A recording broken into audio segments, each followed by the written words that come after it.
নারীদেরকে সব সময় কঠিন শাসনের মধ্যে রাখতে হবে, কারণ নারীরা হচ্ছে জন্মগতভাবে দুশ্চরিত্রা এবং লম্পট। নাউজুবিল্লাহ, কালকে বলেন যে ধর্ম নারীদেরকে দুশ্চরিত্রা এবং লম্পট বলতে পারে, সে ধর্মে নারীদের অবস্থান কোথায় আপনারা খুঁজে বের করেন।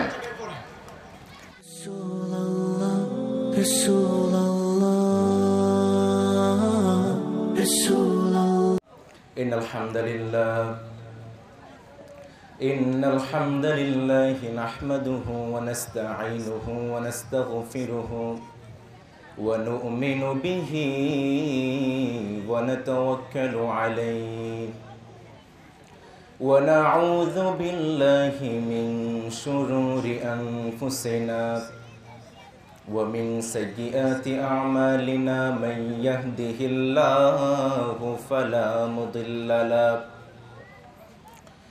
ওয়া মান ইউদ্লিলহু ফালা হাদিয়া লাহু ওয়া নাশহাদু আল লা ইলাহা ইল্লাল্লাহু ওয়াহদাহু লা শারীকা লাহু লা দিদ্দা লাহু ওয়া লা নিদ্দা লাহু ওয়া লা মুঈনা লাহু লা ওয়ালাদা লাহু ওয়া লা ওয়ালিদা লাহু ওয়া লা শারীকা লাহু ওয়া হুয়াল্লাহুল ওয়াহিদুল ফারদুস সামাদ লাম ইয়ালিদ ওয়া লাম ইউলাদ ওয়া লাম ইয়াকুল লাহু কুফুওয়ান আহাদ ওয়া নাশহাদু আন্না সাইয়্যিদানা ونبينا وحبيبنا ومولانا محمد الذي أرسله بالحق بشيرا ونذيرا وداعيا إلى الله بإذنه وسراجا منيرا. أما بعد فقد قال الله تعالى في كلامه المجيد وفي فرقانه الحميد أعوذ بالله من الشيطان الرجيم بسم الله الرحمن الرحيم يا أيها الرسول بلغ ما أنزل إليك من ربك وإن لم تفعل فما بلغت رسالته اللهم صل على محمد وعلى آل محمد كما صليت على إبراهيم وعلى آل إبراهيم إنك حميد مجيد. اللهم بارك على محمد وعلى آل محمد كما باركت على إبراهيم وعلى آل إبراهيم إنك حميد مجيد. আমরা যে জমিনে বসে কথা শুনছি এই জমিনটা কার? আমরা যে আকাশ থেকে বৃষ্টি পাই সেই আকাশটা কার? এজন্য সব সময় প্রশংসা করবেন কার? এজন্য আমরা একে অপরকে ভালোবাসবো কার জন্যে?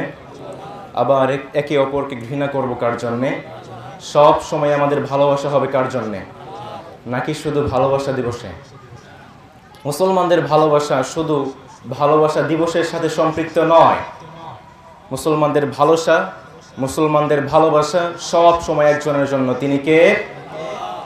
আমাদের ভালোবাসা সবে যেন হয় মহান রবের জন্য, রাগ খুব ঘৃণাগুলো তো যেন হয় প্রভু শুধু তোমারই জন্য ভালোবাসি বাসি ভালো ভালোবাসি প্রভু তোমাকে ইয়া হাবিবি ইয়া রাসূলুল্লাহ হৃদয়ে গেথেছি তোমাকে মান আহাব্বা লিল্লাহ ওয়া আবগাদা লিল্লাহ ওয়া আ'তা লিল্লাহ ওয়া মানআ লিল্লাহ ফাকাদ ইসতাকমালাল ঈমান মান আহাব্বা লিল্লাহ ওয়া আবগাদা লিল্লাহ ওয়া আ'তা লিল্লাহ ওয়া মানআ লিল্লাহ ফাকাদ istakmalal iman. When we love someone, we want to love him for you. When we hate someone, we'll hate him to be close to you. We love you, we all love you, we will love you forever. Ya Habibi, Ya Rasulallah, we will keep you in our heart. Man ahabba lillah wa abghada lillah wa a'ta lillah wa man'a lillah faqad istakmala al-iman. Man ahabba lillah wa abghada lillah وأعطى لله ومنع لله فقد استكمل الإيمان ঠিক না এজন্য সব সময় সেই মালিককে ভালোবাসতে রাজি আছে মুসলমান বীর মুক্তিযোদ্ধা আলহাজ মৌলভী মীর আবুল হোসেন সাহেবের বাড়িতে বার্ষিক ওয়াজ মাহফিল আজকের এই মহতী অনুষ্ঠানের সম্মানিত সভাপতি সর্বজন শ্রদ্ধাভাজন বিশিষ্ট ব্যক্তিত্ব বীর মুক্তিযোদ্ধা আলহাজ মৌলভী মীর আবুল হোসেন সাহেব দামাত বরকাতুহু যারা আমাদেরকে একটা স্বাধীন রাষ্ট্র উপহার দেওয়ার জন্য দিনের পর দিন লড়াই করেছেন তাদের জন্য আমাদের ভালোবাসা আছে না নেই আবার যারা আমাদেরকে এই স্বাধীন রাষ্ট্র উপহার দেওয়ার জন্য নিজের বুকের তাজা রক্ত পর্যন্ত বিলিয়ে দিয়েছেন তাদের জন্য ভালোবাসা কম না বেশি এজন্য আমরা গান গাই না সালাম সালাম হাজার সালাম আল্লাহ তাআলা এই সমস্ত বীরদের ইসলামের বীর হিসাবে কবুল করেন পড়েন আমিন আজকে আমরা আলোচনা করেছেন বিশিষ্ট ইসলামী চিন্তাবিদ বিশিষ্ট শিক্ষাবিদ বিশিষ্ট গবেষক হযরত মাওলানা আবুল খায়ের গুলজারি সাহেব দামাত বরকাতুহু আমার আব্বার অত্যন্ত কাছের বন্ধু তিনি আল্লাহ তাআলা যেন আবুল খায়ের গুলজারি সাহেবকে ইসলামের গোল হিসাবে ইসলামের ফুল হিসাবে কবুল করেন পড়েন আমিন আজকের মহতী অনুষ্ঠানে ইসলামী সঙ্গীত পরিবেশন করেছেন খন্দকার হারুন রশিদ মোমেন শাহী আপনারা শুনেছেন না খুব চমৎকার গন্ডে গায় না আল্লাহ তাআলা এই কণ্ঠটাকে ইসলামের জন্য কবুল করেন পড়েন আমিন আমি আপনাদেরকে বিশেষভাবে ধন্যবাদ জানাই যারা টাকা দিয়ে পয়সা দিয়ে বুদ্ধি দিয়ে এই কোরআনের বাগানটাকে সাজিয়েছেন বিশেষ করে আমি ধন্যবাদ জানাই আজকের সম্মানিত মীর জামাল আজাদ সাহেব দামাত বরকাতুহু তিনি খুব ভালোবাসা ইসলামের প্রতি খুবই নির্ভীক আল্লাহ তাআলা এই ভাইকে ইসলামের জন্য কবুল করুন পড়েন আমিন আল্লাহ তাআলা জান্নাতে আদম আলাইহিস সালামকে মানবাধিকার শিখিয়েছেন আদম আলাইহিস সালামকে কোনটা হক কোনটা সত্য কোনটা মিথ্যা তা শিখিয়েছেন সাধারণ নৈতিকতা শিখিয়েছেন আর আদম আলাইহিস সালামকে জানিয়ে দিয়েছেন আদম আমি তোমাকে যা কিছু শিক্ষা দিয়েছি তা অন্যকে শিক্ষা দিয়ে দাও আর আদম আলাইহিস সালাম ফেরেশতাদেরকে শিখিয়ে দিয়েছেন পড়েন সুবহানাল্লাহ আল্লাহ তাআলা জানাচ্ছেন ইয়া আদামু আনবিউহুম বিআসমাইহিম ফালাম্মা আনবাহুম বিআসমাইহিম আল্লাহ তাআলা জান্নাতে আদম আলাইহিস সালামকে মানবাধিকার শিখিয়েছেন আদম আলাইহিস সালামকে সাধারণ নৈতিকতা শিখিয়েছেন কোনটা সত্য কোনটা মিথ্যা শিখিয়েছেন আর আদম আলাইহিস সালামকে জানিয়ে দিয়েছেন আদম আমি তোমাকে যা কিছু শিক্ষা দিয়েছি তা অন্যকে শিক্ষা দিয়ে দাও আর আদম আলাইহিস সালাম তার শিক্ষাগুলোকে ফেরেশতাদেরকে শিখিয়ে দিয়েছে সুবহানাল্লাহ এখান থেকে শিক্ষা হচ্ছে আমরা যা কিছু শিখবো তা অন্যদেরকে শিখিয়ে দিতে হবে। এটা রুলসটা কার?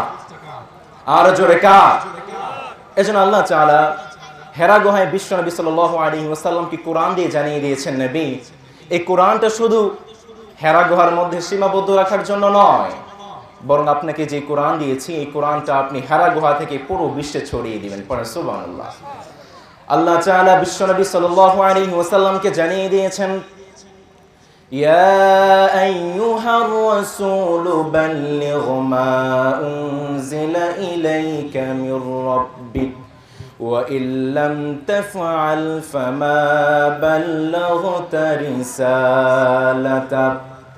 আল্লাহ তাআলা বিশ্বনবী সাল্লাল্লাহু আলাইহি ওয়াসাল্লামকে কোরআন দিয়েছেন, আর বিশ্বনবী সাল্লাল্লাহু আলাইহি ওয়াসাল্লামকে জানিয়ে দিয়েছেন, নবী আমি আপনাকে যে কোরআন দিয়েছি এটা শুধু হেরা গুহার মধ্যে সীমাবদ্ধ রাখার জন্য নয়, আমি আপনাকে যে কোরআন দিয়েছি এই হেরা গুহা থেকে আপনি পুরো বিশ্বে ছড়িয়ে দিবেন গো নবী।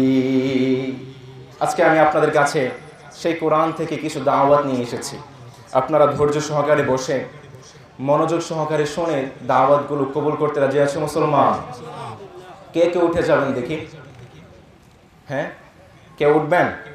আল্লাহ তাআলা আমাদেরকে দাওয়াতগুলো কবুল করার তৌফিক দান করুন, পড়েন আমিন। আজকে আমাদের মাহফিলে অনেক মা বোনরা এসেছেন। আমি শুরুতে আমার মা বোনদের জন্য সংক্ষিপ্তভাবে কিছু কথা বলে আমাদের মূল আলোচনায় চলে যাব। আমার মা বোনরা যারা আমার কথাগুলো শুনছেন একটু মনোযোগ দিয়ে শুনতে হবে। আমাদের মা বোনদের একটা কমন অভিযোগ হচ্ছে ইসলাম আমাদের মা বোনদেরকে নাকি ন্যায্য অধিকার দেয় নাই। এরকম প্রশ্ন আছে না নেই? আছে না? আমার মা বোনরা যারা আমাকে শুনছেন, আপনি যদি আপনার অধিকার আপনার মর্যাদা বুঝতে চান তাহলে আপনাকে বুঝতে হবে বিভিন্ন সভ্যতায় বিভিন্ন ধর্ম নারীদেরকে কেমন বিচার করেছে। আপনারা গ্রিক সভ্যতার নাম শুনে থাকবেন। গ্রিক সভ্যতায় নারীদের সম্মান, নারীদের অধিকার কেমন ছিল এটা যদি বুঝতে চান তাহলে সক্রেটিসের ভাষাটা আপনি খুঁজতে পারেন। সক্রেটিস বলেছেন, the woman is the greatest source of chaos and disruption in the world.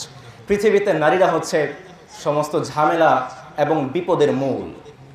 নাউজুবিল্লাহ পড়েন। যে ধর্ম যে সভ্যতা নারীদেরকে সমস্ত ঝামেলা এবং বিপদের মূল হিসাবে দেখিয়েছে সেই ধর্মে সে সভ্যতায় নারীদের সম্মান কেমন ছিল আপনারাই বিচার করেন। এরপরে আপনারা প্লেটোর নাম শুনেছেন না? প্লেটো একটা আদর্শ রাষ্ট্র গঠন করেছিলেন। প্লেটো যে আদর্শ রাষ্ট্র গঠন করেছিলেন সে আদর্শ রাষ্ট্রে শুধু নারীদেরকে নাগরিক অধিকার থেকে বঞ্চিত করেননি, বরং রাজাদের মন খুশির জন্য, রাজাদের মনতুষ্টির জন্য নারীদেরকে ভোগ্যপণ্য হিসাবে মানুষের কাছে বিক্রি করে দিয়েছে। এরপরে যদি আপনি দেখেন গ্রিক সভ্যতা, ঐতিহাসিকরা লিখেছেন গ্রিক সভ্যতায় নারীদেরকে শয়তানের নোংরা চেলা মনে করা হতো। আর গ্রিক সভ্যতায় নারীরা ছিল সম্পত্তির মতো।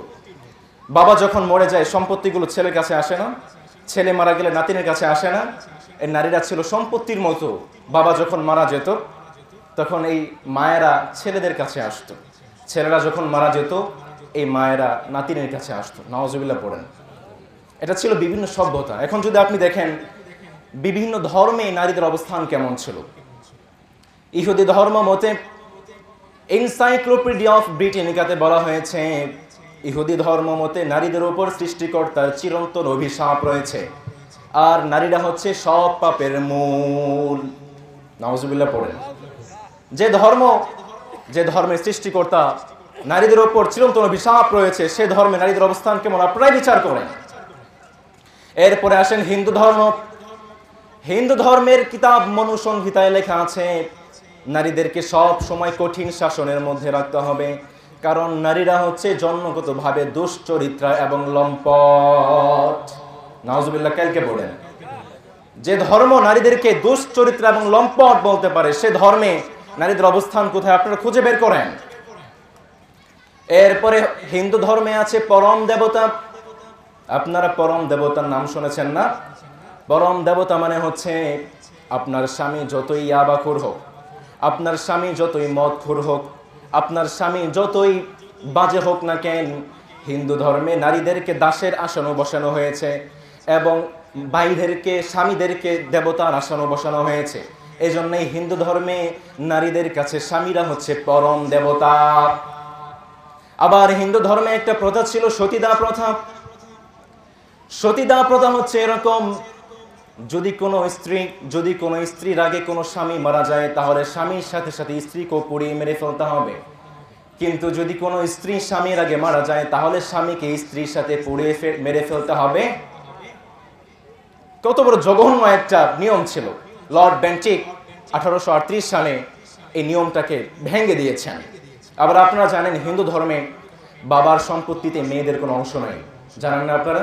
এজন্যই যখন কোনো মেয়েকে অন্যের কাছে তুলে দেওয়া হয়, মোটা অঙ্কের যৌতুক দিয়ে অন্যের কাছে তুলে দিতে হয়।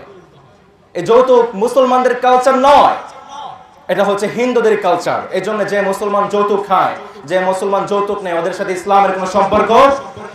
আপনি গো খান, আপনার জন্য একটা গুনাহ, কিন্তু আপনি যৌতুক খান, আপনার জন্য 2টা গুনাহ, ঠিক না? এই জন্য যৌতুক মুক্ত সমাজ গড়তে রাজি আছে মুসলমান। আবার হিন্দু ধর্মে কন্যা সন্তানকে অমঙ্গলের প্রতীক হিসাবে ধরা হয়, আর ছেলে সন্তানকে কল্যাণের প্রতীক হিসাবে মনে করা হয়।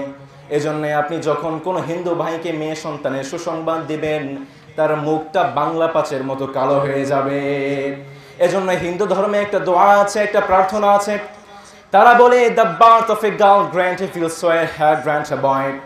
তারা দোয়া করে, দেবতা মেয়ে সন্তানকে যেখানে ইচ্ছে সেখানে দেন, আমাদেরকে ছেলে সন্তান দেন। এরকম দোয়া আছে না নেই? এটা হচ্ছে হিন্দু ধর্মের অবস্থা। এখন যদি আপনি বৌদ্ধ ধর্মের অবস্থা দেখতে চান, বৌদ্ধ ধর্ম মতে নারীরা হচ্ছে মানুষের সফলতার বড় বাধা। এজন্যে নারীদেরকে বিসর্জন দিয়ে নির্জন ধ্যানে বসে যদি আপনি ধ্যান করতে পারেন, আপনাকে সফল বানিয়ে দিবে কে? এটা হচ্ছে বৌদ্ধ ধর্মের বৈশিষ্ট্য। এজন্য গৌতম বুদ্ধ যখন ধ্যান শেষে নিজ দেশে ফিরছিলেন, তার অনুসারীরা গৌতম বুদ্ধকে বললেন, হুজুর, তার অনুসারীরা গৌতম বুদ্ধকে বললেন, গুরু, আপনি আমাদের সাথে আমাদের নারীদেরকেও নেন। গৌতম বুদ্ধ স্ট্রেটলি না করে দিয়েছেন, না, নেওয়া যাবে না। কিন্তু যখন তার অনুসারীরা গৌতম বুদ্ধকে খুব জোর করে ধরেছেন, গৌতম বুদ্ধ বলেছেন, আমার বিশ্বাস আমার এই ধর্ম হাজার হাজার বছর বেঁচে থাকতো, কিন্তু আমার ধর্মে নারীদেরকে ঢুকানোর কারণে আমার ধর্ম কিছুদিন পরেই নিশ্চিহ্ন হয়ে যাবে। যে ধর্মে নারীদেরকে সফলতার সবচেয়ে বড় বাধা হিসেবে ধরা হয়, সেই ধর্মে নারীদের অবস্থান আপনারাই খুঁজে নেন। এরপরে আসেন আধুনিক সভ্যতা। আমরা আধুনিক সভ্যতার মধ্যে সবচাইতে উন্নতির যে রাষ্ট্রটাকে ভাবি, সেই রাষ্ট্রের নাম কি? আমেরিকা। সেই রাষ্ট্রের নাম কি? FBI। নাম শুনেছেন না?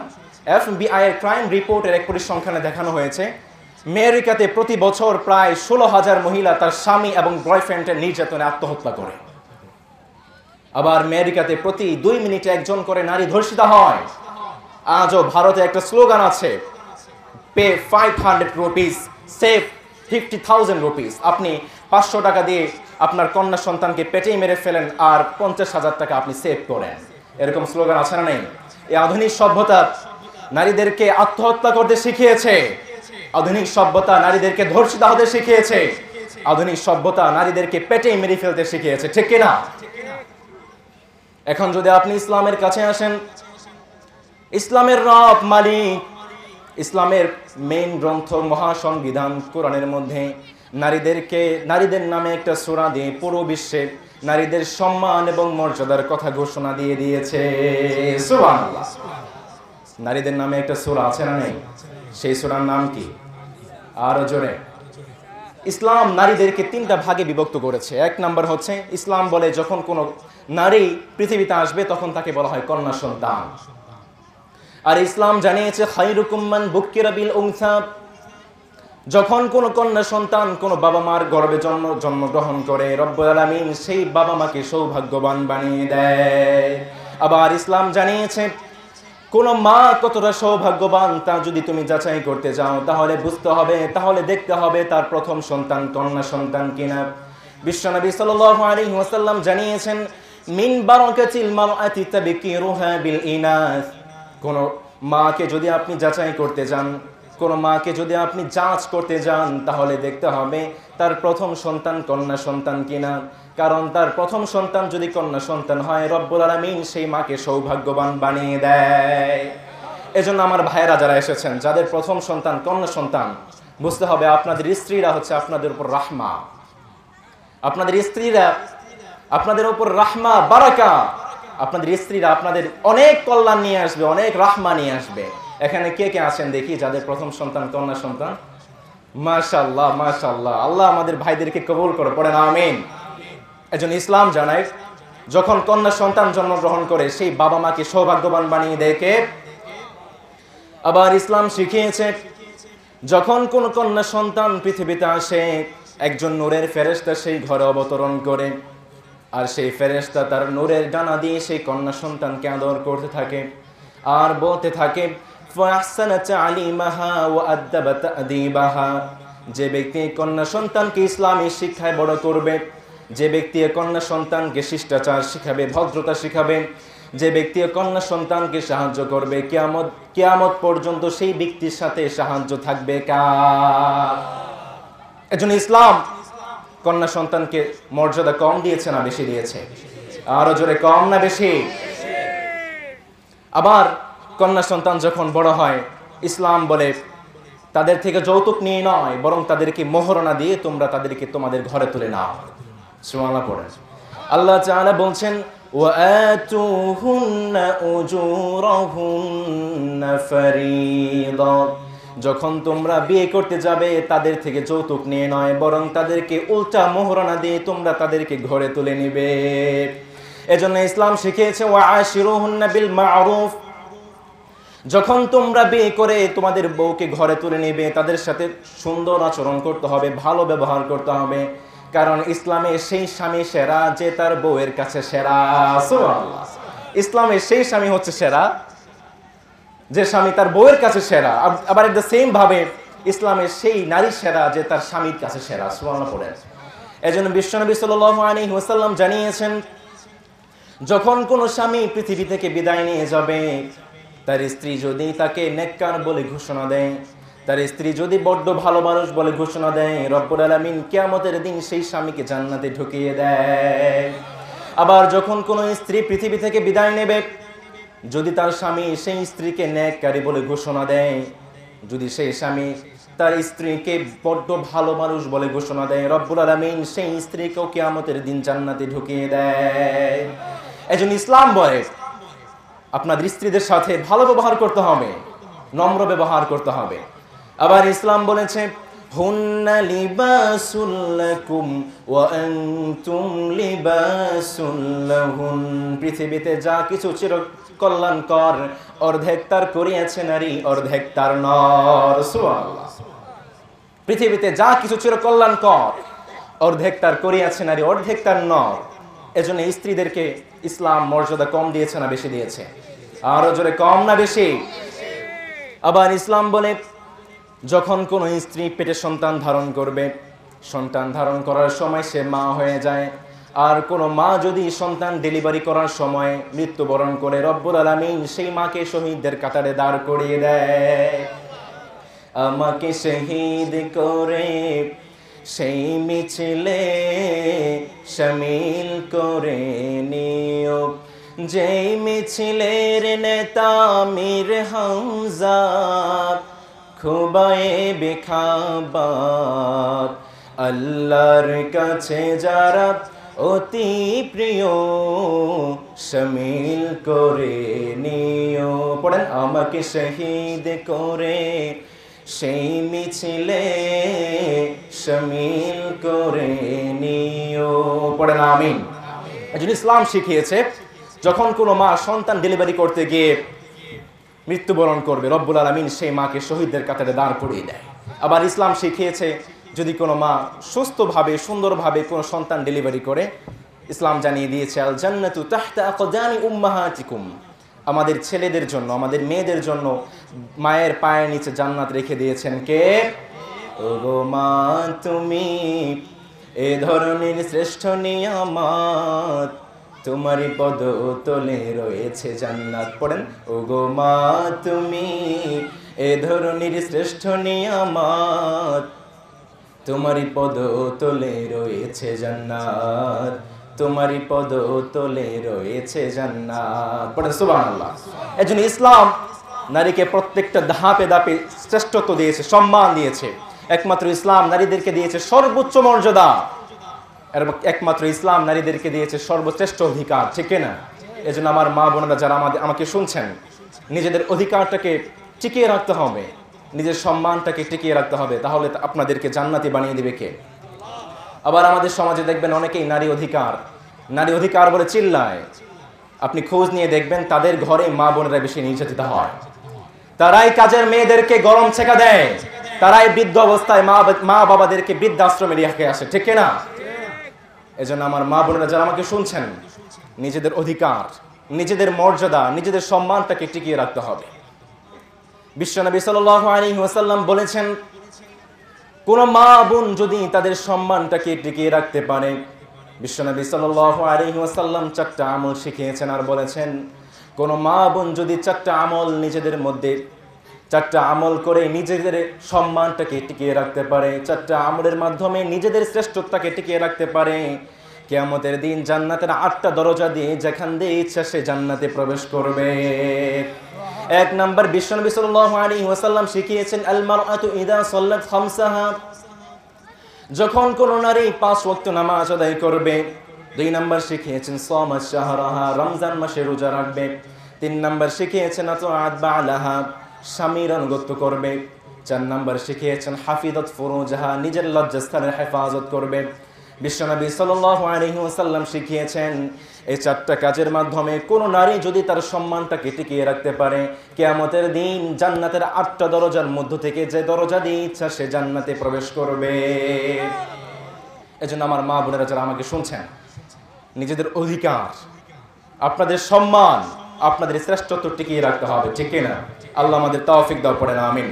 সম্মানিত ভাইয়েরা, আজকে আমাদের আলোচনার বিষয়বস্তু হচ্ছে বিশ্ব সাল্লাল্লাহু আলাইহি ওয়াসাল্লামের দাওয়াতি জীবন। আপনারা অনেকেই জানবেন, ইসলামিক খ্রিস্টান গবেষক এবং লেখক মাইকেল হার্ট পৃথিবীতে 100 জন মনীষীর উপর গবেষণা চালিয়েছেন।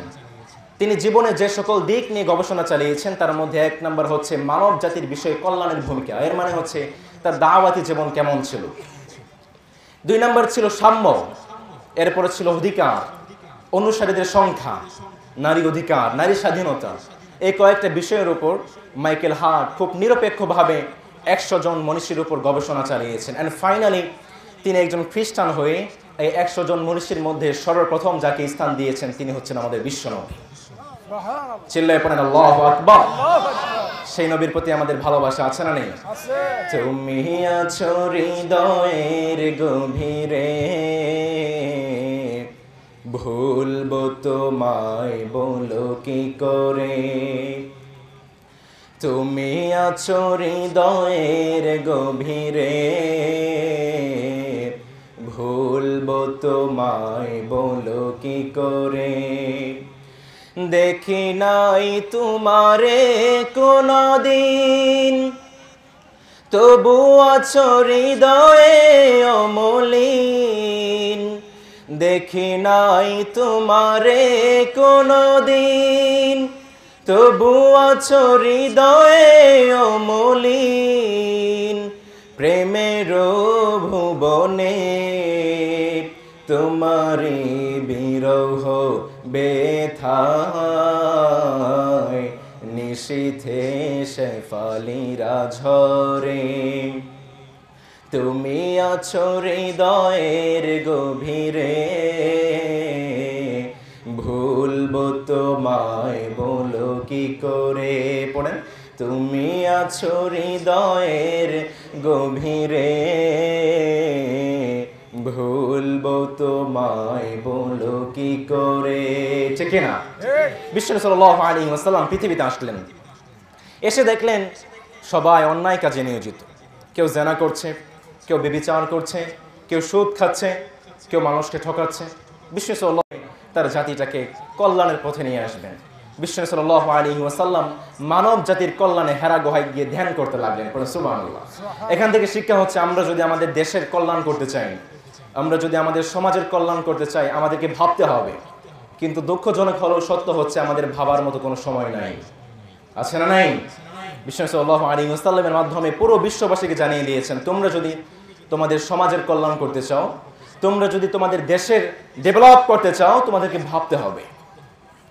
বিশ্বনবী সাল্লাল্লাহু আলাইহি ওয়াসাল্লাম মানব জাতির কল্যাণে হেরা গুহায় গিয়ে ধ্যান করতে লাগলেন। একদিন নয়, 2 দিন নয়, 3 দিন নয়, 1 বছর নয়, 2 বছর নয়, 3টা বছর পর জিবরিল আলাইহিস সালাম বিশ্বনবীকে ওহী দিয়ে বিশ্বনবীকে সফল বানিয়ে দিয়েছে। এখান থেকে শিক্ষা হচ্ছে, আপনি যদি আপনার জীবনে সফলতা চান, আপনি যদি আপনার জীবনে সাকসেস চান, তাহলে আপনাকে ধৈর্য ধারণ করতে হবে। কারণ আমরা ছোট্টকাল থেকে জেনে এসেছি, পেশেন্স এ পাওয়ারফুল কি টু রিয়েল সাকসেস। জানেন না আপনারা? এই ধৈর্য মানুষকে সফল বানিয়ে দেয়। এজন্য আল্লাহ তাআলা সূরা নিসা, সূরা আলে ইমরানের মধ্যে জানাচ্ছেন, ইয়া আইয়ুহাল্লাযীনা আমানু সবিরু ওয়া সাবিরু ওয়া রাবিতু ওয়াত্তাকুল্লাহা লাআল্লাকুম তুফলিহুন। রব্বুল আলামিন মানব জাতিকে জানিয়ে দিয়েছেন, তোমরা যদি জীবনে সফল হতে চাও, তোমরা যদি জীবনে সাকসেস হতে চাও, তাহলে তোমাদেরকে ধৈর্য ধারণ করতে হবে। আর তোমাদের মধ্যে কে কত বেশি ধৈর্য ধারণ করতে পারে এ নিয়ে তোমাদের মধ্যে কম্পিটিশন করতে হবে। আমরাও কম্পিটিশন করি, কিন্তু কে কত বেশি ঘুষ খেতে পারে তা নিয়ে। কথা বলেন? আমরাও কম্পিটিশন করি কে কত বেশি মানুষকে ঠকাতে পারে তা নিয়ে।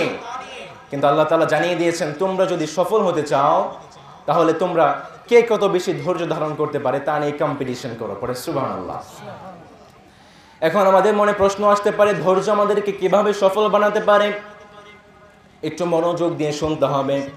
আমরা আমাদের জীবনে সফল হতে চাই জীবনে সুখী হওয়ার জন্য, ঠিক কিনা?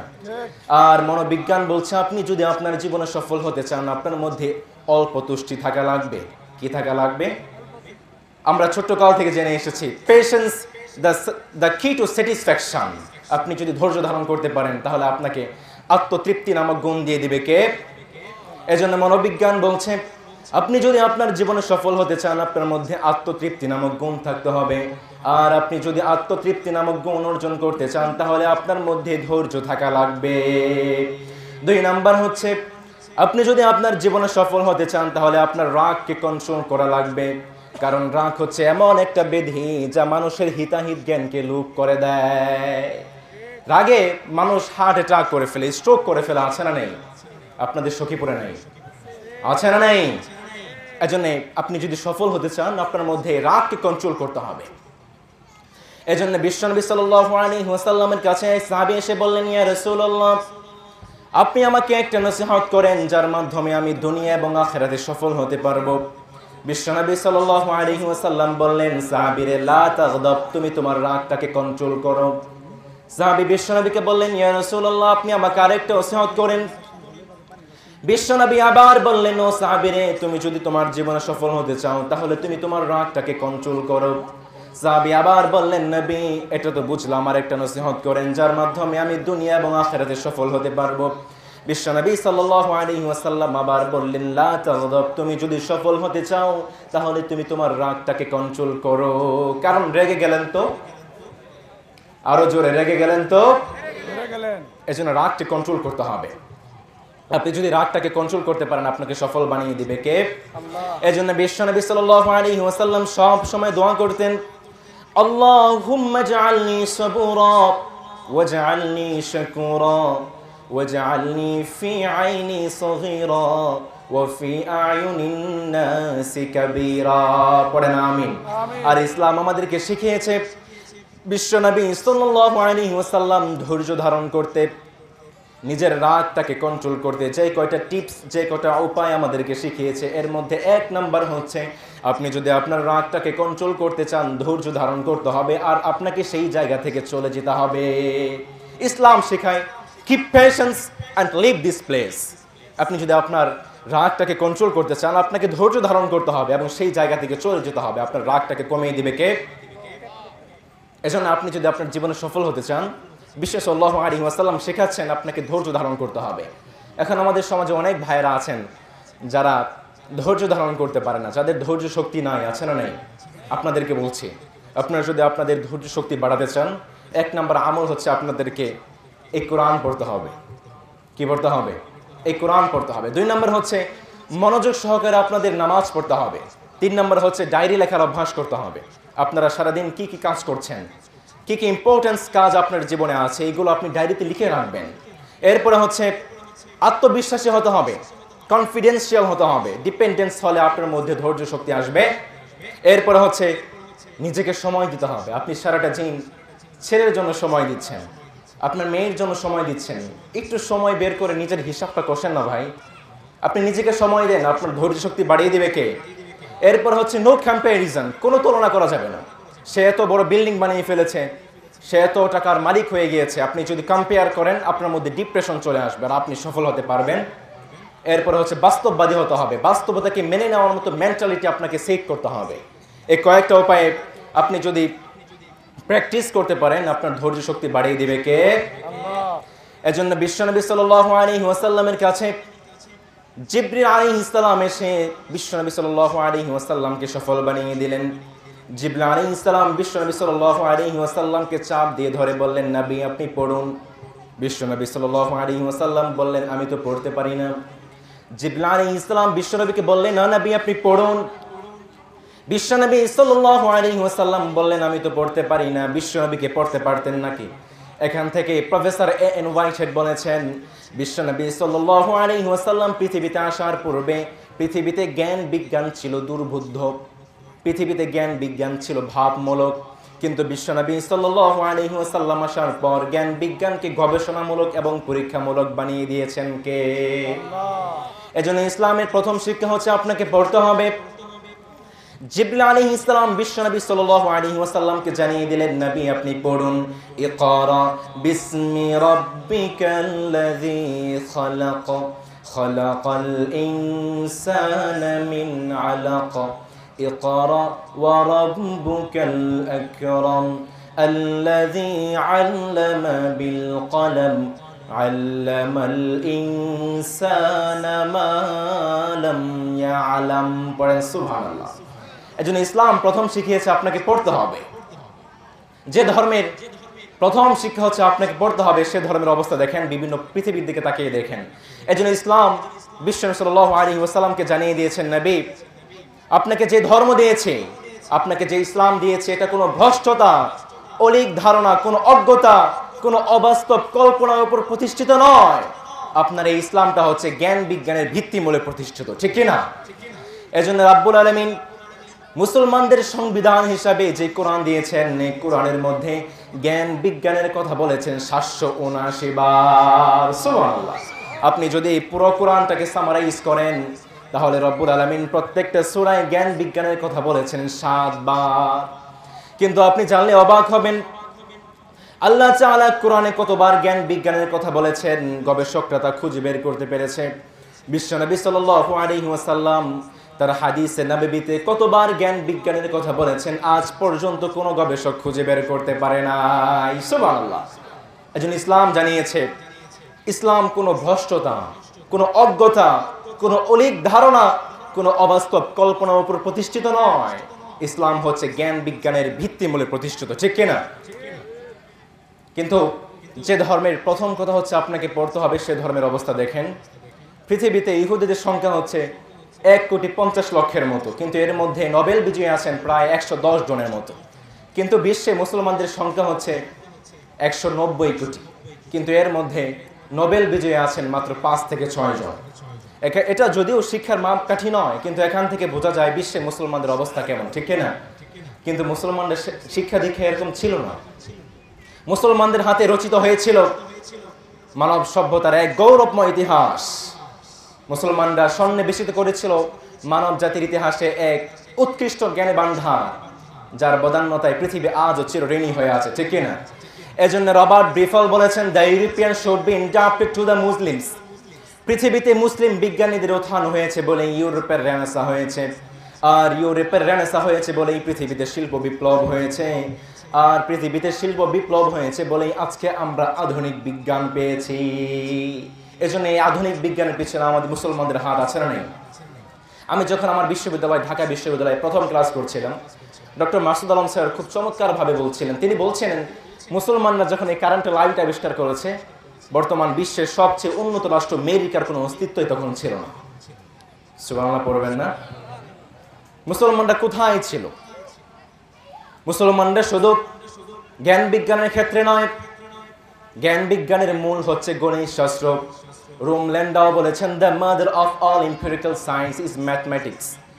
বিজ্ঞান গণিত শাস্ত্র ছাড়া চলতে পারে। আর এই গণিত শাস্ত্রের মধ্যে পার্ট হচ্ছে দুইটা। কয়টা? একটা হচ্ছে বীজগণিত, আরেকটা আরো জোরে, একটা বীজগণিত আরেকটা। আর এই বীজগণিতের আবিষ্কারক হচ্ছে আমরা মুসলমানরা। সুবহানাল্লাহ। বীজগণিতের আবিষ্কারক বলা হয় ইবনে মুসা আল খাওয়ারিজমিকে, যিনি একটি বই লিখেছেন ইলমুল জাবর ওয়াল মুকাবালা। এই ইলমুল জাবর থেকে ইউরোপিয়ানরা ম্যাথমেটিক্সের নাম দিয়েছে আলজেব্রা। বীজগণিত ইংলিশে কি বলা হয়? হ্যাঁ, আলজেব্রা। এই আল খাওয়ারিজমি একটা বই লিখেছিলেন ইলমুল জাবর ওয়াল মুকাবালা। এই ইলমুল জাবর থেকে তারা নাম দিয়েছে আলজেব্রা। শুধু জ্ঞান বিজ্ঞানের ক্ষেত্রে নয়, বিজ্ঞানের প্রত্যেকটা ধাপে ধাপে মুসলমানদের হাত আছে না নেই? মেডিকেল সায়েন্সের ক্ষেত্রে মুসলমানদের হাত আছে না নেই? কেমিস্ট্রিতে, ফিজিক্সে, ভিশন সায়েন্সে, জিওমেট্রিতে, জিওলজিতে, সব ক্ষেত্রে বিজ্ঞে মুসলমানদের হাত আছে না নেই? মুসলমানদের ইতিহাসে অমর হয়ে আছেন জাবের ইবনে হাইয়ান। আপনারা যারা সায়েন্সের স্টুডেন্ট আছেন, আপনারা উত্তর করবেন, রসায়ন শাস্ত্রের জনককে আছেন কেউ? রসায়ন শাস্ত্রের জনক হচ্ছে জাবের ইবনে হাইয়ান।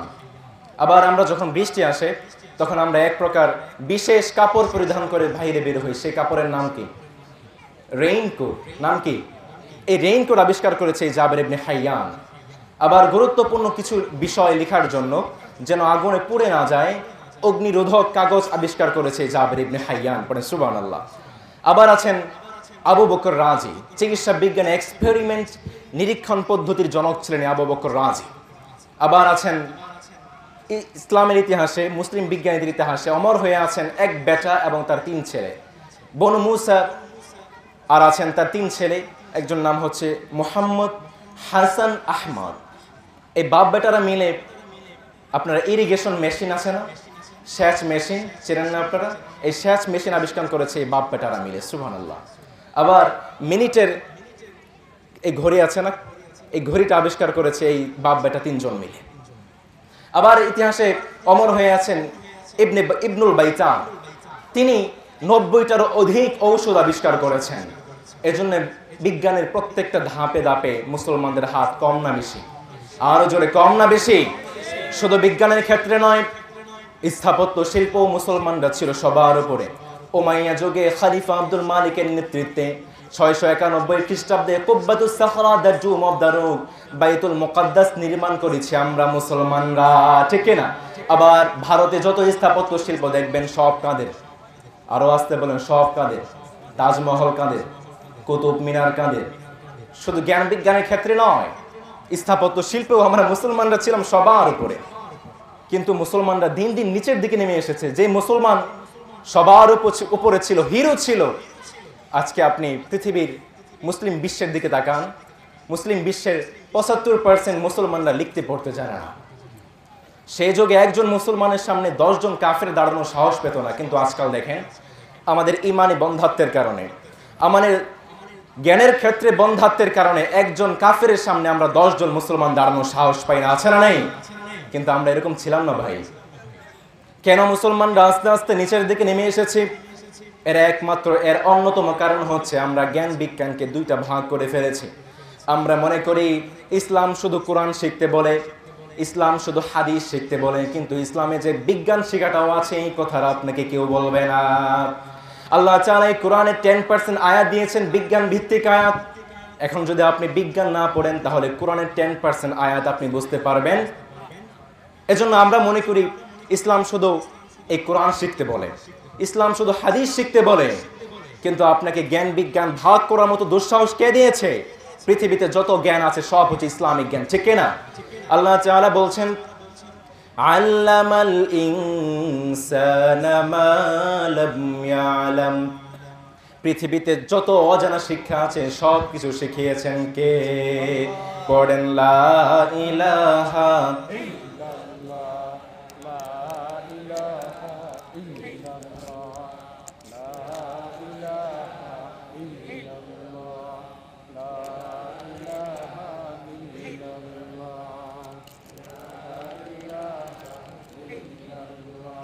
লা ইলাহা ইল্লাল্লাহু মুহাম্মাদুর রাসূলুল্লাহ সাল্লাল্লাহু।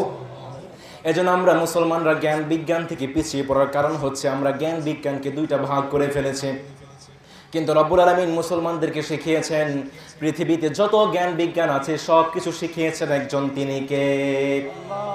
আবার আমরা জ্ঞান বিজ্ঞান থেকে পিছিয়ে যাওয়ার কারণ হচ্ছে আমরা আমাদের ছোট্ট কাল থেকে ছেলেপেলেকে শেখাচ্ছি বাবা জানার নাম ইসলাম নয়, মানার নাম হচ্ছে ইসলাম। এরকম কথা আমাদের সখী পরম আছে না নাই?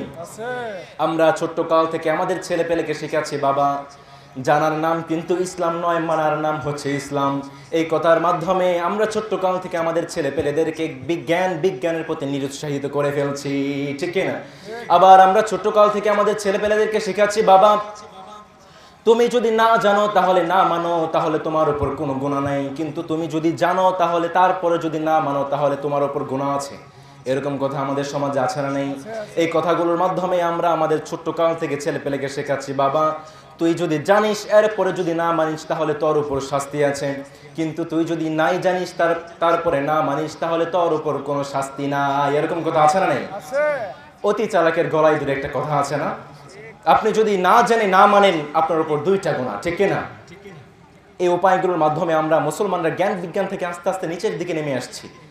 সর্বোপরি কথা হচ্ছে যে জাতির জুতা বিক্রি হয় বিভিন্ন অট্টালিকায় আর বইগুলো বিক্রি হয় ফুটপাতে, সে জাতিকে দিয়ে কখনো জ্ঞান বিজ্ঞান উন্নতি করা সম্ভব নয়। কথা বলেন? আমাদের দেশে ফুটপাতে বই বিক্রি হয় আর বিশাল বিশাল অট্টালিকায় জুতা বিক্রি হয়, ঠিক কিনা? এজন্য মুসলমানদেরকে মুসলিম বিজ্ঞানী হতে হবে, শিক্ষাবিদ হতে হবে, গবেষক হতে হবে। বিশ্বনবী সাল্লাল্লাহু আলাইহি ওয়াসাল্লাম এই শিক্ষার মাধ্যমে তার জাহিলিয়া যুগকে সোনালী যুগে পরিবর্তন করেছিলেন। আজও আমরা যদি আমাদের বাংলাদেশটাকে উন্নতির দিকে নিয়ে যেতে চাই, আমাদের মুসলিম বিশ্বকে এগিয়ে নিতে চাই, তাহলে এই শিক্ষার দরকার আছে না নাই? এজন্য আল্লাহ তাআলা আমাদেরকে শেখাচ্ছেন ইন্নামা ইয়াখশাল্লাহা মিন ইবাদিহিল উলামা। পৃথিবীতে মুসলিম বিজ্ঞানীরাই সবচেয়ে বেশি আমি আল্লাহকে ভয় পাই। এখানে যদি উলামা দিয়ে আমাদের মতো আলেমদেরকে বোঝাতে চান, পৃথিবীতে অনেক আলেম দেখবেন যারা সুদ খায়, যারা ঘুষ খায়, আছে না নাই? পৃথিবীতে অনেক আলেম দেখবেন যারা মিথ্যে কথা বলে, আছে না নাই? তো যাদের অন্তরে আল্লাহ তাআলার ভয় আছে তারা কিভাবে সুদ খেতে পারে? যাদের অন্তরে আল্লাহ তাআলার ভয় আছে তারা কিভাবে মিথ্যে কথা বলতে পারে, ঠিক না?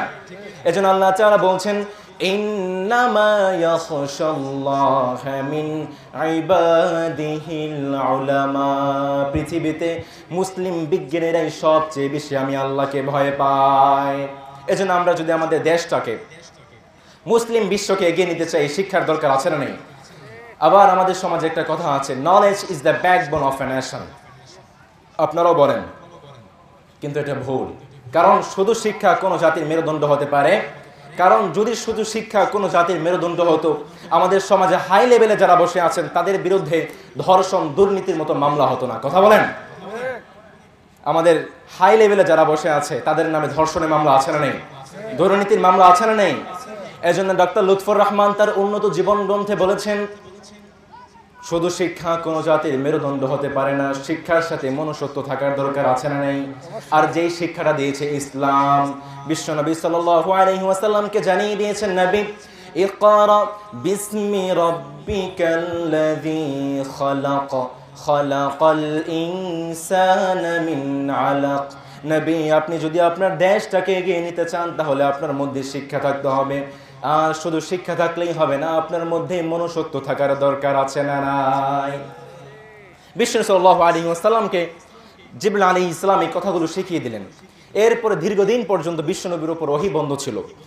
আমাদের জীবনে যখন ডিপ্রেশন নেমে আসে, আমরা যখন হতাশায় পড়ে যাই, আমরা বিভিন্ন আজেবাজে চিন্তা আমাদের মাথায় আসে না? আমরা আত্মহত্যা করতে চাই, আমরা গলায় দড়ি দিয়ে ফাঁসি দিতে চাই, আমরা বিষ খেতে চাই, আছে না নেই? বিশ্বনবী সাল্লাল্লাহু আলাইহি ওয়াসাল্লামের জীবনেও এরকমটা হয়েছে। বিশ্বনবী সাল্লাল্লাহু আলাইহি ওয়াসাল্লাম ডিপ্রেশনে পড়ে গেলেন, পাহাড়ে উঠলেন, পাহাড় থেকে নিচে ঝাঁপ দিয়ে আত্মহত্যা করবেন। এমন সময় জিবরিল আলাইহিস সালাম বিশ্বনবী সাল্লাল্লাহু আলাইহি ওয়াসাল্লামকে ডাক দিয়ে বললেন, নবী আপনি কি করছেন? আপনি তো একজন নবী। বিশ্বনবী সাল্লাল্লাহু আলাইহি ওয়াসাল্লাম উপরের দিকে তাকালেন, দেখলেন বিশাল এক দেহ, বিশাল এক আকার বিশ্বনবী সাল্লাল্লাহু আলাইহি ওয়াসাল্লাম সেই বিশাল আকার দেখে ভয় পেয়ে গেলেন, দৌড়ে বাড়িতে চলে আসলেন। আর খাদিজা রাদিয়াল্লাহু তাআলা আনহাকে বললেন, খাদিজা রে, আমি তো ভয় পেয়েছি, আমার জ্বর আসছে, আমাকে কম্বল দিয়ে ঢেকে দাও। খাদিজা রাদিয়াল্লাহু তাআলা আনহা বিশ্বনবী সাল্লাল্লাহু আলাইহি ওয়াসাল্লামকে কম্বল দিয়ে ঢেকে দিলেন। ইন দ্য মেইন টাইম আল্লাহ তাআলা জিবরিল আলাইহিস সালামের মাধ্যমে নাজিল করে দিলেন, ইয়া আইয়ুহাল মুদ্দাসসির قم فأنذر وربك فكبر وثيابك فطهر। জিবরিল আলাইহিস সালামের মাধ্যমে বিশ্বনবী সাল্লাল্লাহু আলাইহি ওয়াসাল্লামকে জানিয়ে দিলেন, নবী ও কম্বল বলা নবী, আপনার তো আর কম্বল গায়ে দিয়ে শুয়ে থাকার সময় নাই, আপনার সময় এসেছে, আপনি দাঁড়িয়ে যান আর আপনি আপনার রবের নামে মহিমা বর্ণনা করেন। আর রাহিকুল মাখতুমে এসেছে এই যে বিষ্ণু সাল্লাল্লাহু আলাইহি ওয়াসাল্লাম উঠে দাঁড়িয়েছেন, এরপর 20 বছরের অধিক সময় বিষ্ণু সাল্লাল্লাহু আলাইহি ওয়াসাল্লাম আর বসার সুযোগ পায় নাই। আল্লাহু আকবার! কত বড় নবী ছিলেন আমাদের বিশ্বনবী। বিশ্বনবী সাল্লাল্লাহু আলাইহি ওয়াসাল্লাম মক্কার জমিনে গোপনে দাওয়াত দিতে লাগলেন। বিশ্বনবী সাল্লাল্লাহু আলাইহি ওয়াসাল্লাম মক্কায় 3টা বছর গোপনে দাওয়াত দিয়েছেন আর আল্লাহর কাছে দোয়া করেছেন, আল্লাহ মক্কার 2 জন বিখ্যাত লোক, একজন হচ্ছে আবু জেহেল আর একজন হচ্ছে ওমর, এই 2 জন ব্যক্তির মধ্যে থেকে আপনার যাকে পছন্দ হয় আপনি তাকে ইসলাম গ্রহণের সুযোগ দিয়ে ইসলামটাকে শক্তিশালী বানিয়ে দেন। আল্লাহ তাআলা আবু বকর রাদিয়াল্লাহু তাআলা আনহুকে কবুল করে নিলেন। আবু বকর রাদিয়াল্লাহু তাআলা ইসলাম গ্রহণ করেছেন কয়টা ধাপ পার হয়ে? আরো জোরে কয়টা? ওমর রাদিয়াল্লাহু তাআলা 4টা ধাপ পার হয়ে ইসলাম গ্রহণ করেছেন। 1 নাম্বার ধাপ ছিল ওমর রাদিয়াল্লাহু তাআলা আনহু যখন সাহাবায়ে কেরামদের ঈমানি শক্তি দেখেছেন, ওমর রাদিয়াল্লাহু তাআলা আনহু যখন সাহাবায়ে কেরামদের ধৈর্য শক্তি দেখেছেন, ওমর রাদিয়াল্লাহু তাআলা আনহু যখন বিশ্বনবীর প্রতি ভালোবাসা দেখেছেন, ঠিক তখন থেকেই ইসলামের প্রতি দুর্বল হয়ে গিয়েছে। সুবহানাল্লাহ! এটাই তো আমাদের শক্তি ভাই, ঈমানি শক্তি আমাদের পাওয়ার, আমাদের অস্ত্র, ধৈর্য আমাদের অস্ত্র, আমাদের লিডার, আমাদের নেতার প্রতি আনুগত্যই হচ্ছে আমাদের অস্ত্র। চিল্লায়ে বলেন ঠিক কিনা? এজন্য ওমর রাদিয়াল্লাহু তাআলা ইসলাম গ্রহণের পর সাহাবায়ে কেরামদের সাথে আড্ডা দিতেন। আমি যখন তোমাদের ঈমানি শক্তি দেখেছি, যখন আমি তোমাদের ধৈর্য শক্তি দেখেছি, বিশ্বনবীর প্রতি ভালোবাসা দেখেছি, ঠিক তখন থেকে আমি ইসলামের প্রতি নরম হয়ে গিয়েছি। পড়েন সুবহানাল্লাহ। 2 নাম্বার স্টেপ ছিল বিশ্বনবী সাল্লাল্লাহু আলাইহি ওয়াসাল্লাম আল্লাহর কাছে চেয়েছেন, আল্লাহ মক্কার 2 জন বিখ্যাত লোক, একজন হচ্ছে ওমর আরেকজন হচ্ছে আবু জেহেল, এই 2 জন লোকের মধ্যে আপনার যাকে পছন্দ হয় তাকে ইসলাম গ্রহণের সুযোগ দিয়ে ইসলামটাকে শক্তিশালী বানিয়ে দেন। 3 নাম্বার স্টেপ ছিল ওমর রাদিয়াল্লাহু তাআলা আনহু বাড়ি থেকে বের হয়ে এসেছেন, মক্কার প্রান্তরে বসে আছেন। বিশ্বনবী সাল্লাল্লাহু আলাইহি ওয়াসাল্লাম নামাজ পড়ছিলেন। বিশ্বনবী সাল্লাল্লাহু আলাইহি ওয়াসাল্লামের কোরআন তেলাওয়াত শুনে ওমর রাদিয়াল্লাহু তাআলা আনহু চমৎকৃত হচ্ছিলেন আর ভাবছিলেন এটা তো কোনো কবির কথা মনে হয়।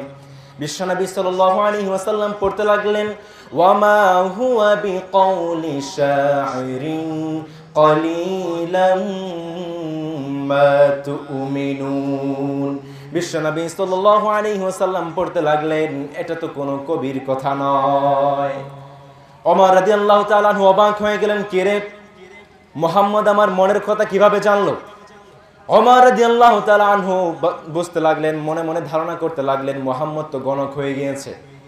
এমন সময় বিশ্বনবী সাল্লাল্লাহু আলাইহি ওয়াসাল্লাম পড়তে লাগলেন, ওয়ালা বিকাউলি কাহিনিন কলিলাম মা তাযাক্কারুন। এটা তো কোনো গণকের কথা নয়। ওমর রাদিয়াল্লাহু তাআলা মনে মনে ভাবতে লাগলেন, এটা যদি কোনো কবির কথা না হয়, এটা যদি কোনো গণকের কথা না হয়, তাহলে মুহাম্মদের কোত্থেকে পেয়েছে? বিশ্বনবী সাল্লাল্লাহু আলাইহি ওয়াসাল্লাম পড়তে লাগলেন, তানজিলুম মির রাব্বিল আলামিন। এটা তো কোনো কবির কথা নয়, এটা তো কোনো গণকের কথা নয়, এটা যেই মালিকের পক্ষ থেকে এসেছে তিনি কে? The best gift to a child, the best gift from Almighty subhanahu wa ta'ala. এই কোরআনটা নাজিল করেছেন কে? এরপর ওমর রাদিয়াল্লাহু তাআলা ইসলামের প্রতি আরো নরম হয়ে গেলেন। এরপরে মক্কার প্রান্তরে মক্কার কাফেররা মুশরিকরা ঘোষণা করে দিল, কে আছো পারবে মুহাম্মদের মাথাটা আমাদের কাছে নিয়ে আসবে? ওমর রাদিয়াল্লাহু তাআলা আনহু দাঁড়িয়ে গেলেন যে আমি পারবো। নাউজুবিল্লাহ পড়েন। ওমর রাদিয়াল্লাহু তাআলা আনহু বিশ্বনবীর মাথাটা আনতে চলে গেলেন। আর রাহিকুল মাখতুমে এসেছে, রাস্তায় নাহাম আদবি গোত্রের এক লোকের সাথে সাক্ষাৎ হয়ে গেল। নাহাম আদবি গোত্রের লোক ওমর রাদিয়াল্লাহু তাআলা আনহুকে বলতে লাগলেন, ওমর কোথায় যাচ্ছ?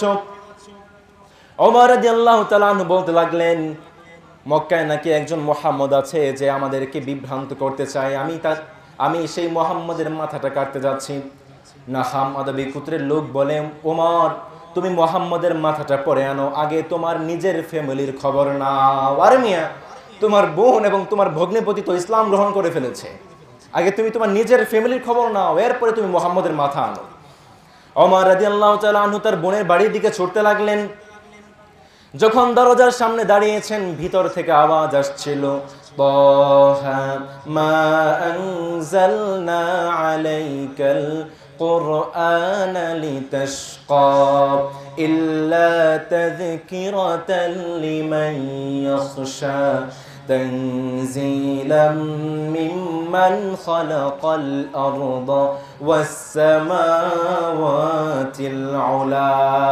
ওমর রাদিয়াল্লাহু তাআলা আনহু যখন এই আয়াতগুলো শুনেছেন, নিজেকে আর ধরে রাখতে পারে নাই, দৌড়ে বিশ্বনবীর কাছে গিয়ে কালেমা পড়ে মুসলমান হয়ে গিয়েছে। ওমর রাদিয়াল্লাহু তাআলা এই 4টা স্টেপ পার হয়ে ইসলাম গ্রহণ করেছেন। আর বিশ্ব সাল্লাল্লাহু আলাইহি ওয়াসাল্লামকে গিয়ে বলেন, নবী আলাসনা আলাল হক, আমরা কি সত্যের উপরে নই? বিশ্বনবী বললেন, বালা, অবশ্যই তোমরা সত্যের উপরে। ওমর রাদিয়াল্লাহু তাআলা আনহু বললেন, নবী তাহলে আর গোপনে নয়, আপনি আমাকে হুকুম করেন, আমাকে অনুমতি করেন, আমি সত্য বাণীটাকে মক্কার মাঝে ছড়িয়ে দিতে চাই। ওমর রাদিয়াল্লাহু তাআলা আনহু মক্কার মাঝে গিয়ে আল্লাহর নামের ধ্বনি দিতে লাগলেন।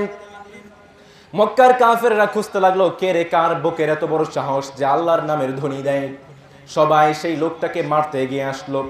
যখন তারা দেখতে পেল সে তো আর কেউ নয়, সে তো হচ্ছে ওমর, সবাই নিজের জানটাকে বাঁচাতে পিছন দৌড়াতে লাগলো। সুবহানাল্লাহ। ওমর রাদিয়াল্লাহু তাআলা আনহুর মাধ্যমে আল্লাহ তাআলা ইসলামটাকে শক্তিশালী বানিয়েছেন। আজও পৃথিবীর এই ক্লান্তি লগ্নে মুসলমানদের এই ক্লান্তি লগ্নে একজন ওমরের দরকার, ঠিক না? দাও খোদা দাও আমায় আবার ওমর দারাজ দিল, দাও খোদা দাও আমায় আবার ওমর দারাজ দিল। দাওয়ালির মতো বীর সেনানী, আলীর মতো বীর সেনানী, জাগাতে নিখিল, দাও খোদা দাও আমায় আবার ওমর দারাজ দিল। পড়েন, দাও খোদা দাও আমায় আবার ওমর দারাজ দিল, ঠিক না? এজন্য আল্লাহ তাআলার কাছে আমাদের আবদার হচ্ছে, আল্লাহ তাআলা আমাদেরকে একজন ওমরের মাধ্যমে শক্তিশালী করবেন, ঠিক না? এজন্য আমরা সেই একজন ওমরের অপেক্ষায়, আমরা সেই ইমাম মাহদির অপেক্ষায়। ওমর রাদিয়াল্লাহু তাআলা বিশ্বনবীকে বললেন, নবী সত্য জিনিস কখনো চাপা থাকে না, আপনি আমাকে অনুমতি দেন, আমি সত্য বাণীটাকে ইসলামটাকে মক্কার মাঝে ছড়িয়ে দিতে চাই। এরপর থেকে বিশ্বনবী সাল্লাল্লাহু আলাইহি ওয়াসাল্লাম ইসলামটাকে প্রকাশ্যে মক্কার মাঝে, ঠিক যখন থেকেই বিশ্বনবী সাল্লাল্লাহু আলাইহি ওয়াসাল্লাম ইসলামটাকে মক্কার মাঝে প্রকাশ্যে ছড়িয়ে দিতে চেয়েছে, ঠিক তখন থেকেই মক্কার কাফেররা বিশ্বনবীর বিরুদ্ধে বিভিন্ন ষড়যন্ত্র করেছে। বিশ্বনবীর বিরুদ্ধে বিভিন্ন ষড়যন্ত্র আছে নাই? আরো জোরে আছে না নাই? বিশ্বনবী সাল্লাল্লাহু আলাইহি ওয়াসাল্লামকে রব্বুল আলামিন বললেন, وأنذر عشيرتك الأقربين, warn your child of your near kindred. নবী আপনার আত্মীয় স্বজন যারা আছে, আপনার নিকট আত্মীয় যারা আছে, আপনি তাদেরকে ইসলামের দাওয়াতটা পৌঁছে দেন। বিশ্বনবী সাল্লাল্লাহু আলাইহি ওয়াসাল্লাম সাফা পাহাড়ে উঠলেন আর নিজের নিকট আত্মীয়দেরকে ইসলামের দাওয়াতটা পৌঁছাতে লাগলেন। এমন সময় আবু লাহাব বিশ্বনবী সাল্লাল্লাহু আলাইহি ওয়াসাল্লামকে আঘাত করার জন্য আবু লাহাব একটা পাথর নিক্ষেপ করে ফেলেছে। চিল্লায়ে পড়েন নাউজুবিল্লাহ। আবু লাহাব বিশ্বনবী সাল্লাল্লাহু আলাইহি ওয়াসাল্লামকে আঘাত করার জন্য বিশ্বনবীর প্রতি একটা পাথর নিক্ষেপ করে ফেলল। বিশ্বনবী সাল্লাল্লাহু আলাইহি ওয়াসাল্লামের এই আঘাতে আকাশের উপর থেকে আয়াত নাজিল করে দিয়েছেন কে? আল্লাহ তাআলা জানিয়ে দিলেন, তাব্বাত ইয়াদা আবি লাহাবিন ওয়া তাব। ধ্বংস হোক, নিপাত যাক আবু লাহাবের দুই হাত, ঠিক না? এর মাধ্যমে ইয়াদুনের মাধ্যমে মুফাসসিরিনে কেরাম তাফসীর করেছেন, ইয়াদুন মানে হচ্ছে পাওয়ার, ইয়াদুন মানে হচ্ছে শক্তি। যারা নিজের শক্তি বলে, যারা নিজের হাত দিয়ে, নিজের কলমের খোঁচা দিয়ে ইসলামটাকে ধ্বংস করতে চায়, তাদের হাসর নাসর হবে আবু লাহাবের সাথে, ঠিক না? আজও যারা নিজেদের শক্তি বলে, নিজেদের হাতের কলমের খোঁচা দিয়ে ইসলামটাকে ধ্বংস করতে চায়, তাদের হাসর নাসর হবে আবু লাহাবের সাথে। চিল্লায়া বলেন ঠিক কিনা? শুধু তাদের নয়, যারা তাদেরকে শক্তি যোগাবে, যারা তাদেরকে সাহস যোগাবে, তাদেরকেও হাসর নাসর হবে আবু লাহাবের সাথে। আল্লাহ তাআলা নাজিল করেছেন, ওয়ামরাআতুহু হাম্মালাতাল হাতাব। আবু লাহাবকে যেই নারী উম্মে জামিল সাহায্য করেছে, শক্তি জুগিয়েছে, সে উম্মে জামিলকেও ধ্বংস করেছেন কে? এজন্য ইসলামটাকে ধ্বংস করার জন্য আবু লাহাব সর্বপ্রথম একটা পাথর নিক্ষেপ করেছে। এরপরে 2 নাম্বার ছিল, হজের সময় চলে এসেছে। মক্কার কাফের মুশরিকরা ভাবতে লাগলো, পৃথিবীর আনাচে কানাচে থেকে মানুষ হজ আদায় করার জন্য মক্কায় আসবে। আমরা যদি হজ আদায়কারীদের ভিতরে মুহাম্মাদের কিছু বদনাম ছড়িয়ে দিতে পারি, তাহলে এই হাজিদের মাধ্যমে পুরো বিশ্বে মুহাম্মাদের বদনাম ছড়িয়ে যাবে। আবু লাহাব এবং ওলীদ ইবনে মুগীরা আরো বড় বড় কুফার মুশরিকরা হজ আদায়কারীদের পিছন পিছন ছুটতে লাগলো, আর বিশ্বনবী সাল্লাল্লাহু আলাইহি ওয়াসাল্লামের নামে বিভিন্ন অপবাদ দিতে লাগলো। তারা বলতে লাগলো, মক্কায় একজন পাগল আছে, তার নাম হচ্ছে মুহাম্মদ। তোমরা যদি সেই পাগলের কাছে যাও, তাহলে তোমরাও পাগল হয়ে যাবে। কিন্তু মানব জাতির একটা স্বভাব হচ্ছে, আপনি মানুষকে যে জিনিস থেকে নিষেধ করতে চাইবেন, মানুষ সেই জিনিসের প্রতি বেশি ঝুঁকে যায়, ঠিক না? আল ইনসানু হারিসুন ফিমা মুনিআ। আপনি মানুষকে যে জিনিসকে বেশি নিষেধ করবেন, মানুষ সেই দিকে বেশি ঝুঁকে যায়। হজ আদায়কারীদের মধ্যে একটা কৌতূহল সৃষ্টি হয়ে গেল, কে মুহাম্মদ? সবাই সেই মুহাম্মদকে খুঁজতে লাগলো। সবাই দেখতে পেল বিশ্বনবী সাল্লাল্লাহু আলাইহি ওয়াসাল্লাম একটা গাছের নিচে বসে ইসলামের দাওয়াত দিচ্ছেন। হজ আদায়কারীরা যখন বিশ্বনবী সাল্লাল্লাহু আলাইহি ওয়াসাল্লামের কণ্ঠে, জাদু মাখা কণ্ঠে ইসলামের দাওয়াত শুনেছেন, সবাই কালেমা পড়ে মুসলমান হয়ে গিয়েছে। এই হজ আদায়কারীদের মাধ্যমে মক্কার কুফফাররা, মুশরিকরা পুরো বিশ্বে বিশ্বনবীর বদনাম ছড়িয়ে দিতে চেয়েছিল, কিন্তু আল্লাহ তাআলা পুরো গেমটাকে উল্টে দিয়েছেন। আল্লাহ তাআলা এই হজ আদায়কারীদের মাধ্যমে পুরো বিশ্বে বিশ্বনবীর সুনাম সুখ্যাতি ছড়িয়ে দিয়েছেন। সুবহানাল্লাহ। আজও পৃথিবীতে দেখবেন মুসলমানদেরকে জঙ্গি হিসাবে আখ্যায়িত করতে চায়, মুসলমানদেরকে উশৃঙ্খল ধর্ম হিসাবে, ইসলামটাকে উশৃঙ্খল ধর্ম হিসাবে মানুষের কাছে প্রেজেন্ট করতে চায়, কিন্তু এরপরও পৃথিবীর সর্বদ্রুতগামী প্রধান ধর্ম হচ্ছে ইসলাম। পূর্ব থেকে পশ্চিম পর্যন্ত মুসলমানদের নাম আছে না নেই?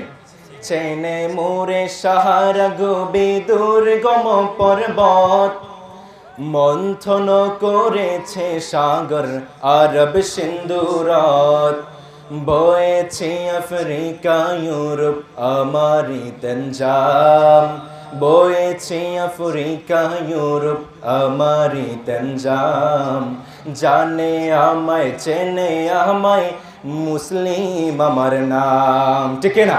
চীন আরব হিন্দুস্তান নিখিল ধরা ধাম, জানে আমায় চেনে আমায় মুসলিম আমার নাম, ঠিক না? এজন্য মক্কার কাফেররা চেয়েছিল এই হজ আদায়কারীদের মাধ্যমে পুরো বিশ্বে বিশ্বনবীর বদনাম ছড়িয়ে দিবে। আল্লাহ তাআলা এই হজ আদায়কারীদের মাধ্যমে বিশ্বনবীর সুনাম সুখ্যাতি ছড়িয়ে দিয়েছে। এরপরে মক্কার কাফেররা যখন কোনো দিক থেকে পারছে না, মুসলমানদের ইমানি শক্তি দুর্বল করার জন্য বিশ্বনবীকে বিভিন্ন আজে বাজে নাম দিয়ে ডাকতে লাগলো। মক্কার কাফেররা বিশ্বনবীকে পাগল হিসেবে আখ্যায়িত করতে লাগলো। মক্কার কাফেররা আমার পেয়ারা নবীকে জাদুকর বলে আখ্যায়িত করেছে। আল্লাহ তাআলা বলছেন, ওয়াকালাল কাফিরুনা হাদা সাহিরুন কাযযাব। মক্কার কাফেররা, মুশরিকরা মুসলমানদের ঈমানের শক্তি নষ্ট করে দেওয়ার জন্য বিশ্বনবীকে বিভিন্ন আজে বাজে নাম দিয়ে ডাকতে শুরু করলো। কিন্তু অবাক করা তথ্য হচ্ছে, বিশ্বনবী সাল্লাল্লাহু আলাইহি ওয়াসাল্লামকে যেই নামেই ডাকুক না কেন, সাহাবায়ে কেরামদের মনে বিশ্বনবীর প্রতি ভালোবাসার এক বিন্দু পরিমাণ কমে নাই, ঠিক না?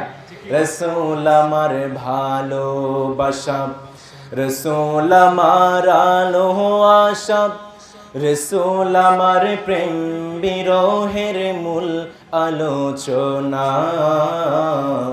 রসূল আমার কাজে কর্মে অনুপ্রেরণা।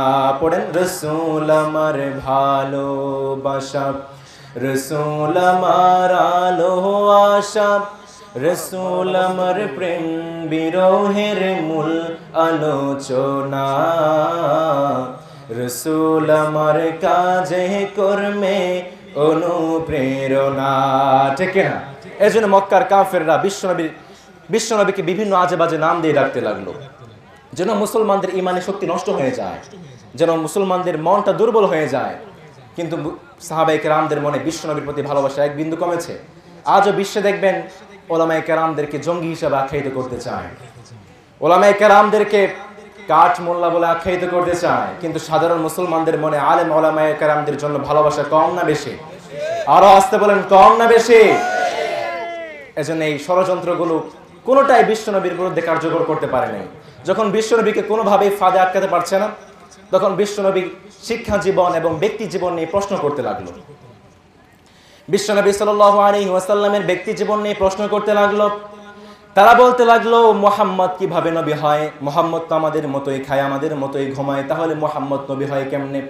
তারা বলতে লাগলো, ওয়াকালু মা লিহাযার রাসূল ইয়াকুলুত তাআমা ওয়া ইয়ামশি ফিল আসওয়াক। তারা বলতে লাগলো, মুহাম্মদ তো আমাদের মতোই খায়, মুহাম্মদ তো আমাদের মতোই ঘুমায়, তাহলে মুহাম্মদ আবার নবী হয় কেমনে? আল্লাহ তাআলা আরশের উপর থেকে জবাব পাঠিয়ে দিয়েছে। আল্লাহ তাআলা বলে দিলেন, নবী আপনি বলে দিন, ওয়ামা আরসালনা ক্বাবলাকা মিনাল মুরসালিনা ইল্লা ইন্নাহুম লায়াকুলুনাত তাআমা ওয়া ইয়ামশুনা ফিল আসওয়াক। নবী আপনি বলে দিন, পৃথিবীতে আমি যত নবী যত রাসূল পাঠিয়েছি, সব নবী সব রাসূল আপনাদের মতোই খেয়েছে, আপনার মতোই ব্যবসা বাণিজ্য করেছে। ঠিক না? আবার মক্কার কাফেররা বলতে লাগলো, মুহাম্মদ কেমন নবী? আমাদের নবী তো হবে এরকম আকাশের উপর থাকবে, আকাশ থেকে কিতাব অবতরণ করবে, আমরা সেই কিতাব পড়ব। রব্বুল আলামিন জানিয়ে দিলেন, নবী আপনি বলে দিন, কুল সুবহানা রাব্বি হাল কুনতু ইল্লা বাশারার রাসূলা। নবী আপনি বলে দিন, আমি তো মানুষ, মানুষের নবী কখনো ফেরেশতা হতে পারে? মানুষের নবী কখনো জিন হতে পারে? কারণ জিন কোন ফেরেশতা মানুষের অনুভূতি, মানুষের সুখ দুঃখ বুঝতে পারবে। এজন্য first man was first prophet, পৃথিবীর প্রথম মানব প্রথম নবী ছিলেন। সুবহানাল্লাহ পড়বেন না? এজন্য বিষ্ণু সাল্লাল্লাহু আলাইহি ওয়াসাল্লামের সাথে যখন কোনো দিক থেকে পারছিলেন না, বিষ্ণু সাল্লাল্লাহু আলাইহি ওয়াসাল্লামের শিক্ষা জীবন নিয়ে আপত্তি করতে লাগলেন।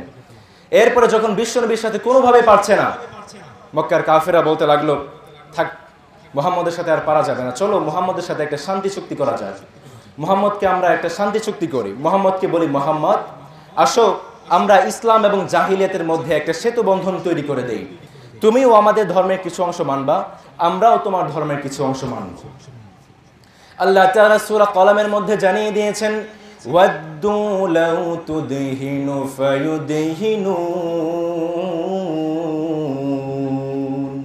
আল্লাহ তাআলা বিশ্বনবী সাল্লাল্লাহু আলাইহি ওয়াসাল্লামকে জানিয়ে দিলেন, নবী তারা আপনার ধর্ম এবং জাহিলিয়াতের মধ্যে একটা সেতু বন্ধন তৈরি করতে চায়, কিন্তু নবী আপনি বলে দিন, কুল ইয়া আইয়ুহাল কাফিরুনা লা আ'বুদু মা তা'বুদুন ওয়ালা আনতুম আবিদুনা মা আ'বুদ ওয়ালা আনা আবিদুম মা আবাদতুম। আল্লাহ তাআলা বিশ্বনবী সাল্লাল্লাহু আলাইহি ওয়াসাল্লামকে জানিয়ে দিলেন, নবী তারা আপনাকে বলে আপনি তাদের কিছু অংশ মানবেন, তারাও আপনার কিছু অংশ মানবে, কিন্তু আপনি বলে দিন ইসলামে কুফার মুশরিকদের সাথে কোনো সেতু বন্ধন তৈরি হতে পারে? ইসলামে কুফার মুশরিকদের সাথে কোনো শান্তি চুক্তি হতে পারে? কারণ পৃথিবীতে কুফার মুশরিকটা হচ্ছে সব অপকর্মের মূল। ঠিক না? এজন্য যারা নিজেদেরকে মুসলমান দাবি করে আবার পাশ্চাত্যের কালচার হিসাবে নিজেকে মানিয়ে নিতে চায়, তাদেরকে ঘাড় ধাক্কা দিয়ে ইসলাম থেকে বের করে দেওয়া হবে। ঠিক না? কারণ ইসলামের সাথে কুফার মুশরিকদের সাথে কোনো সেতু বন্ধন তৈরি হতে পারে? বিষ্ণু সাল্লাল্লাহু আলাইহি ওয়াসাল্লাম কত কষ্ট করে ইসলামটাকে প্রচার করেছেন।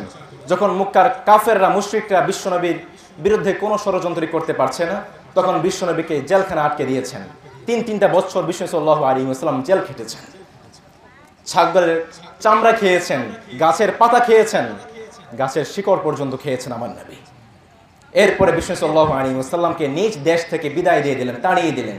কিন্তু এরপরও বিশ্ব সাল্লাল্লাহু আলাইহি ওয়াসাল্লাম ইসলাম থেকে এক বিন্দু পরিমাণ সরে এসেছেন। আমরা সেই ইসলামটা পেয়েছি, আমরা আমাদের বাপদাদা সূত্রে ইসলামটা পাইছি, এই জন্য আমাদের এত বেশি গুরুত্ব লাগে না। কিন্তু যারা মুসলমানের ঘরে জন্মগ্রহণ করে নাই তারা বোঝে ইসলামের, মুসলমানদের কত বড় দাম। এজন্য ইসলামের সাথে সব সময় থাকতে রাজি আছে মুসলমান, ইসলামটাকে সব সময় প্রমোট করতে রাজি আছে মুসলমান। আল্লাহ আমাদেরকে ইসলামের সাথে দায়াম কায়েম রাখুন, পড়ে না আমিন। আল্লাহ আমাদেরকে ইসলামকে প্রমোট করার তৌফিক দান করুন, পড়ে না আমিন। কোন কথা আছে কারো?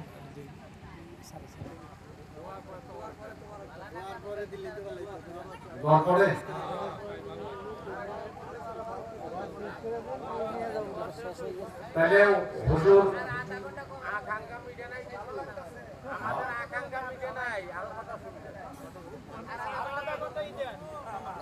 আপনারা যদি শুনেন এবং হুজুর যদি দয়া করে বলে তাহলে তো আপনার অসুবিধা নাই।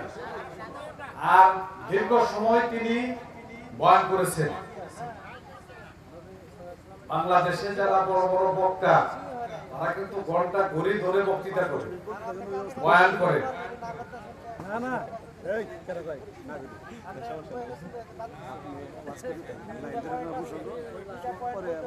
উনি আপনাদের আপত্তি মানে আপনাদের অনুরোধের কারণে আমি আজকে প্রধান বক্তাকে অনুরোধ করব, ওনারা যেহেতু কথা শুনতে চাইতেছে এবং অনেক কথাই যারা হুজুররা বলে যারা শুনতে চায় না দর্শকরা, আর আজকে দর্শকরা আপনার বয়ান শুনে তারা মজা পেয়েছে। আমি অনুরোধ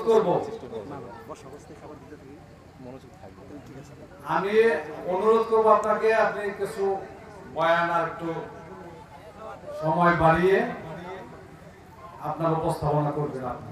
আসসালামু আলাইকুম।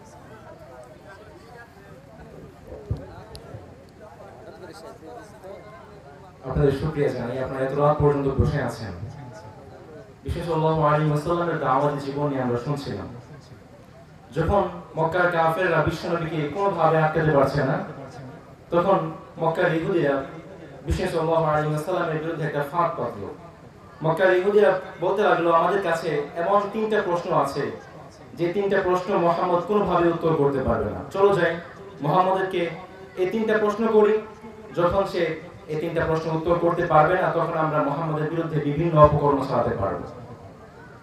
মক্কার ইহুদিরা বিশ্বনবী সাল্লাল্লাহু আলাইহি ওয়াসাল্লামের কাছে এসে বললেন, ও মুহাম্মদ, আমরা ইসলাম গ্রহণ করতে চাই। বিশ্বনবী সাল্লাল্লাহু আলাইহি ওয়াসাল্লাম খুশি হয়ে গেলেন, অস্থির হয়ে গেলেন, বললেন ঠিক আছে আসো।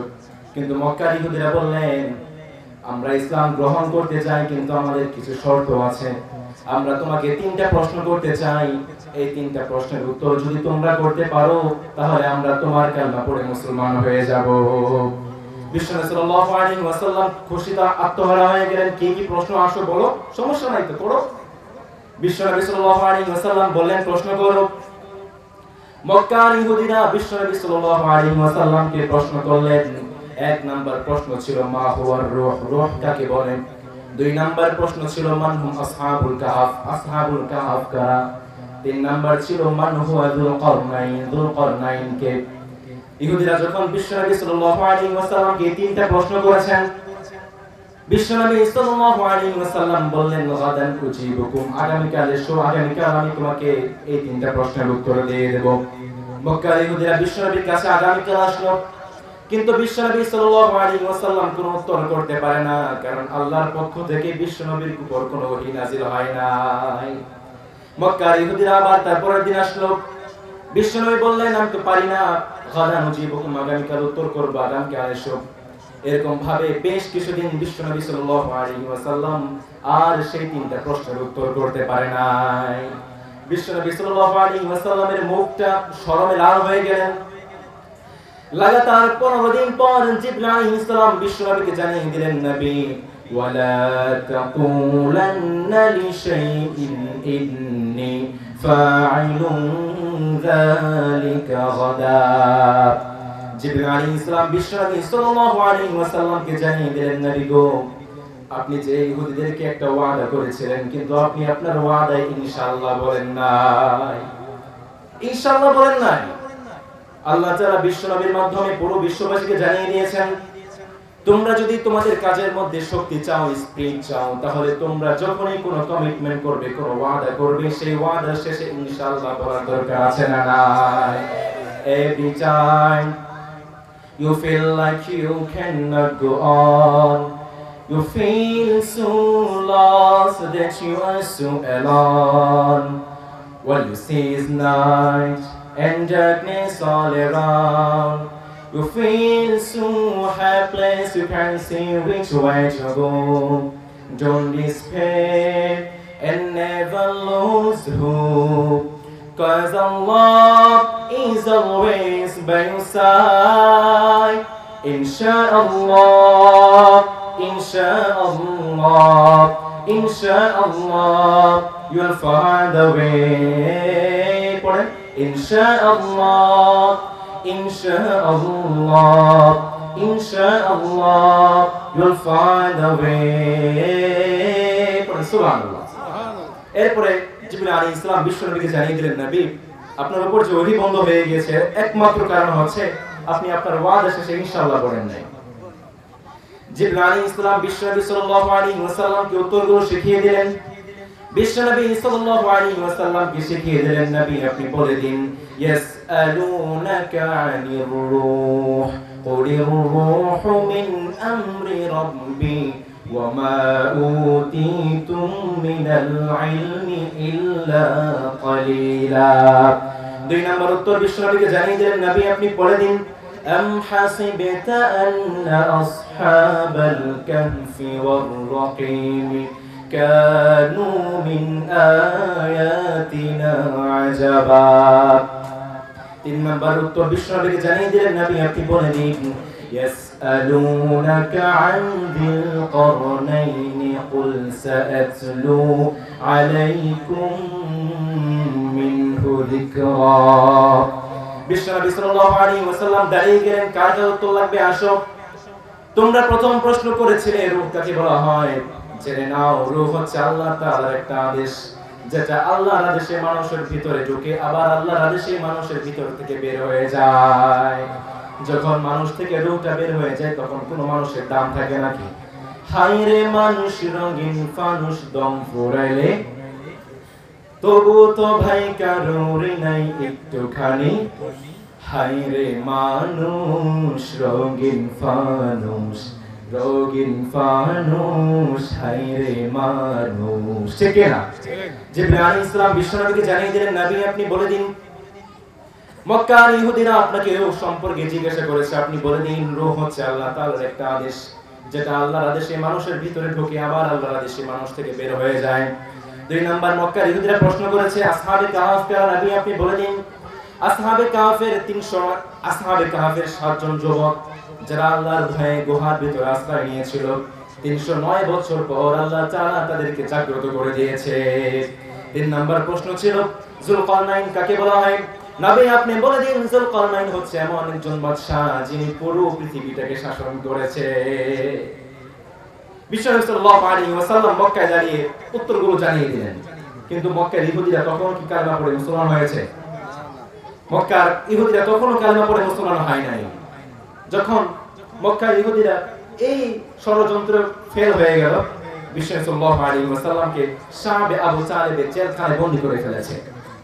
বিশ্বনবী সাল্লাল্লাহু আলাইহি ওয়াসাল্লাম 3টা বছর জেলখানায় বন্দী থেকেছেন।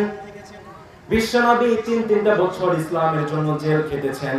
এজন্য যারা ইসলামের জন্য জেল খাটে, তাদের উপর আল্লাহর রহমত আছে না নাই? বিশ্বনবী সাল্লাল্লাহু আলাইহি ওয়াসাল্লামকে 3টা বছর জেলখানায় আবদ্ধ করেছেন। এরপরও ইসলাম থেকে বিশ্বনবীকে সরাতে পারে নাই। সর্বশেষ বিশ্বনবীকে যখন কোনোভাবে সরাতে পারছে না, বিশ্বনবীকে নিজ মাতৃভূমি থেকে বিদায় করে দিয়েছে। বিশ্বনবীকে মক্কা থেকে বিদায় করে মদিনায় পাঠিয়ে দিয়েছে। ইসলামটাকে মক্কার ইহুদিরা, মক্কার কাফেররা ধ্বংস করে দিতে চেয়েছে। আপনি যদি এই কোরআনটা রিসার্চ করেন, এই কোরআনটা যদি আপনি সামারাইজ করেন, তাহলে দেখতে পাবেন পৃথিবীতে 3 শ্রেণীর মানুষ ইসলামটাকে ধ্বংস করতে চেয়েছে। পৃথিবীতে 3 শ্রেণীর মানুষ নবীদেরকে কষ্ট দিয়েছে। এর মধ্যে 1 নাম্বার হচ্ছে রাষ্ট্রশক্তি, যেরকম চেয়েছে ফেরাউন, চেয়েছে নমরুদ, চেয়েছে আবু জেহেল, চেয়েছে আবু লাহাব, ঠিক না? কারণ নবীদের একটাই দাওয়াত ছিল, নবীরা তার উম্মতদেরকে ডেকেছে, ইয়া কওমি ইবুদুল্লাহা মা লাকুম মিন ইলাহিন গায়রু। সব নবীদের দাওয়াত ছিল, ও আমার কওমের লোকেরা, ইবাদত করতে হবে একজনের, তিনি কে? এজন্য আল্লাহ তাআলা জানিয়ে দিয়েছেন, ওয়ালাকাদ বাআসনা ফি কুল্লি উম্মাতির রাসূলান আন ইবুদুল্লাহা ওয়াজতানিবুত তাগুত।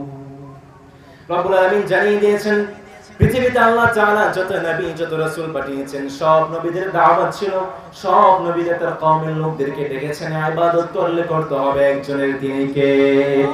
যখন নবীরা তার উম্মতদেরকে ডেকেছে ইবাদত করলে একজনের করতে হবে, তখন মক্কার রাষ্ট্র শক্তি বুঝতে পেরেছে, হায় হায় আমাদের নেতাগিরি তো শেষ, আমরা তো নেতা থেকে খেতা হয়ে যাব। ঠিক তখন থেকেই রাষ্ট্র শক্তি ইসলামের বিরুদ্ধে দাঁড়িয়ে গিয়েছে, ঠিক না?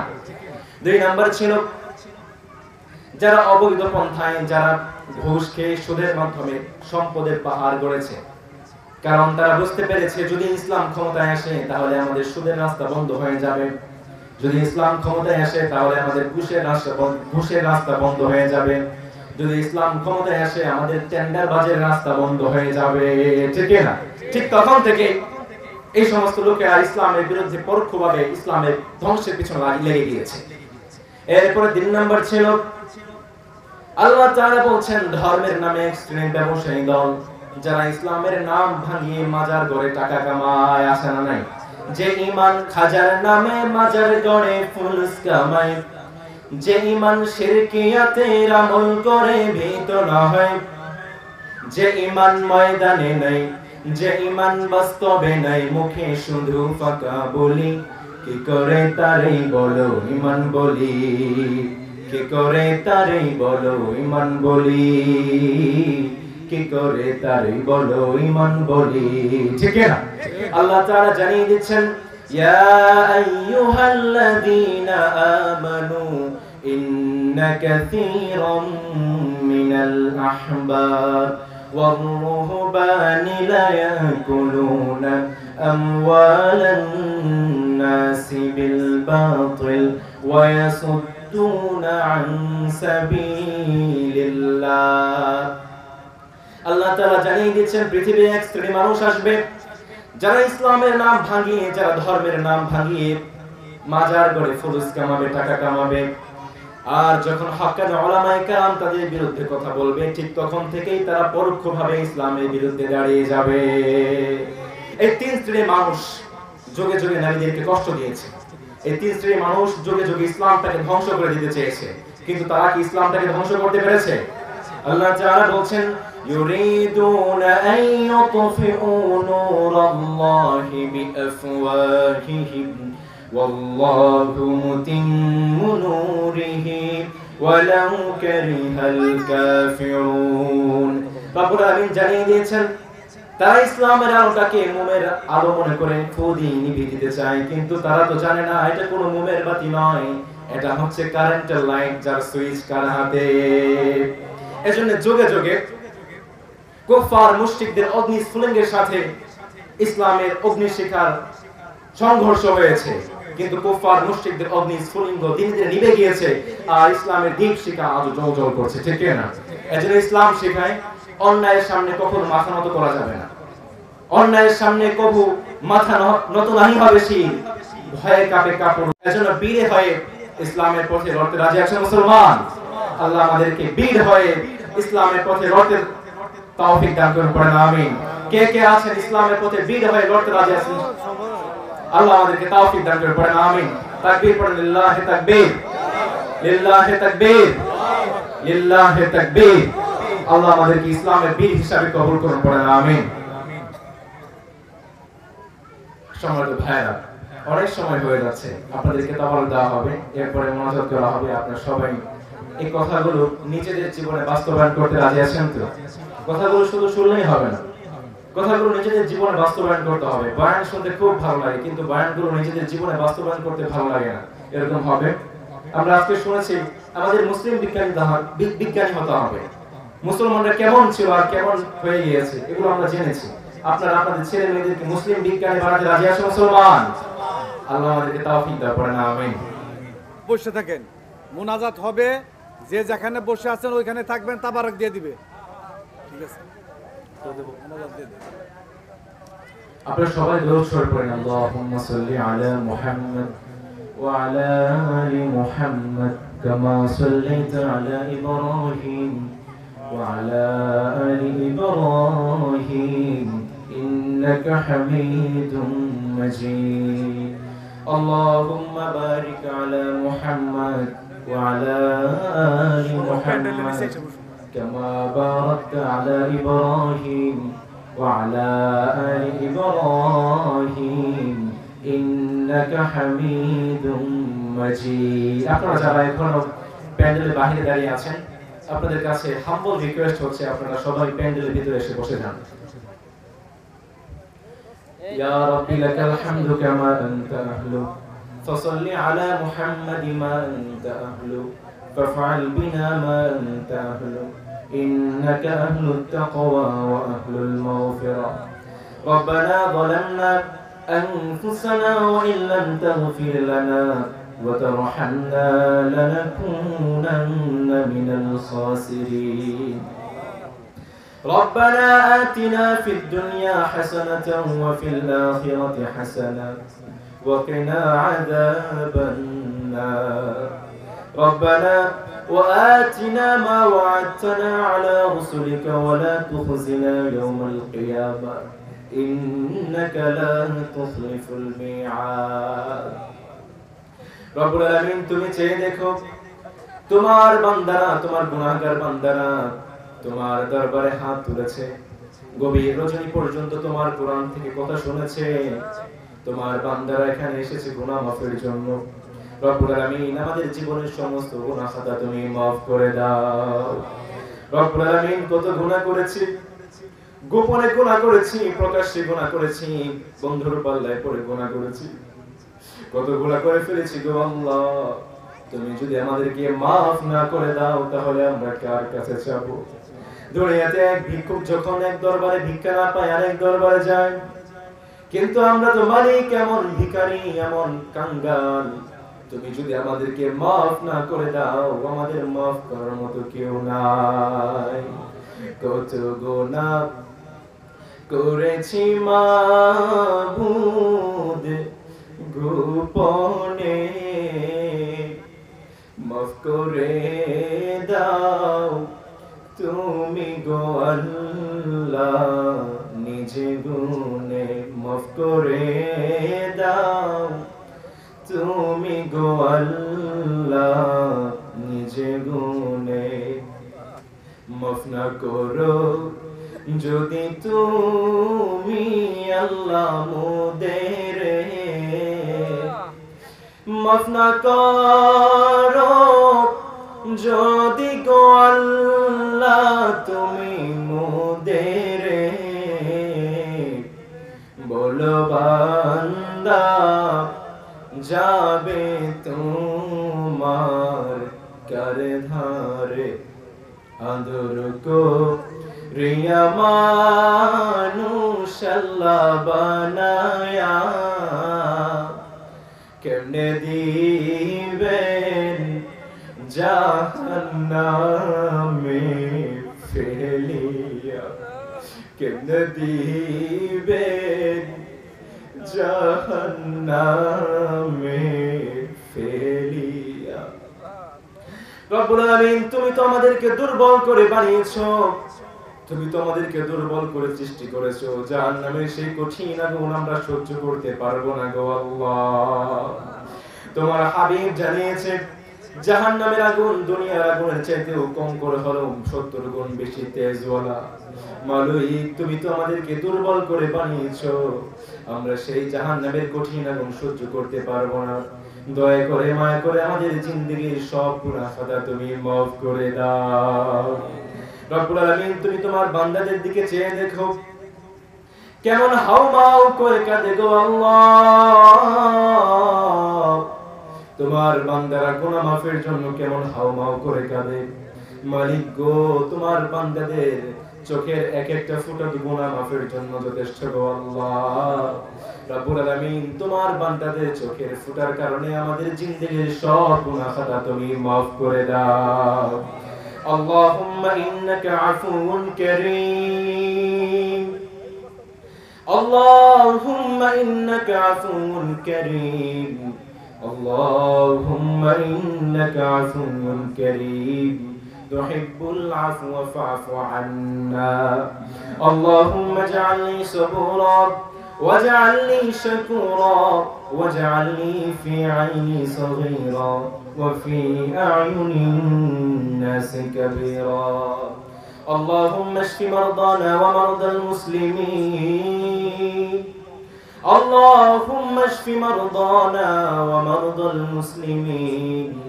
اللهم إنا نعوذ بك من سيء الأسقام.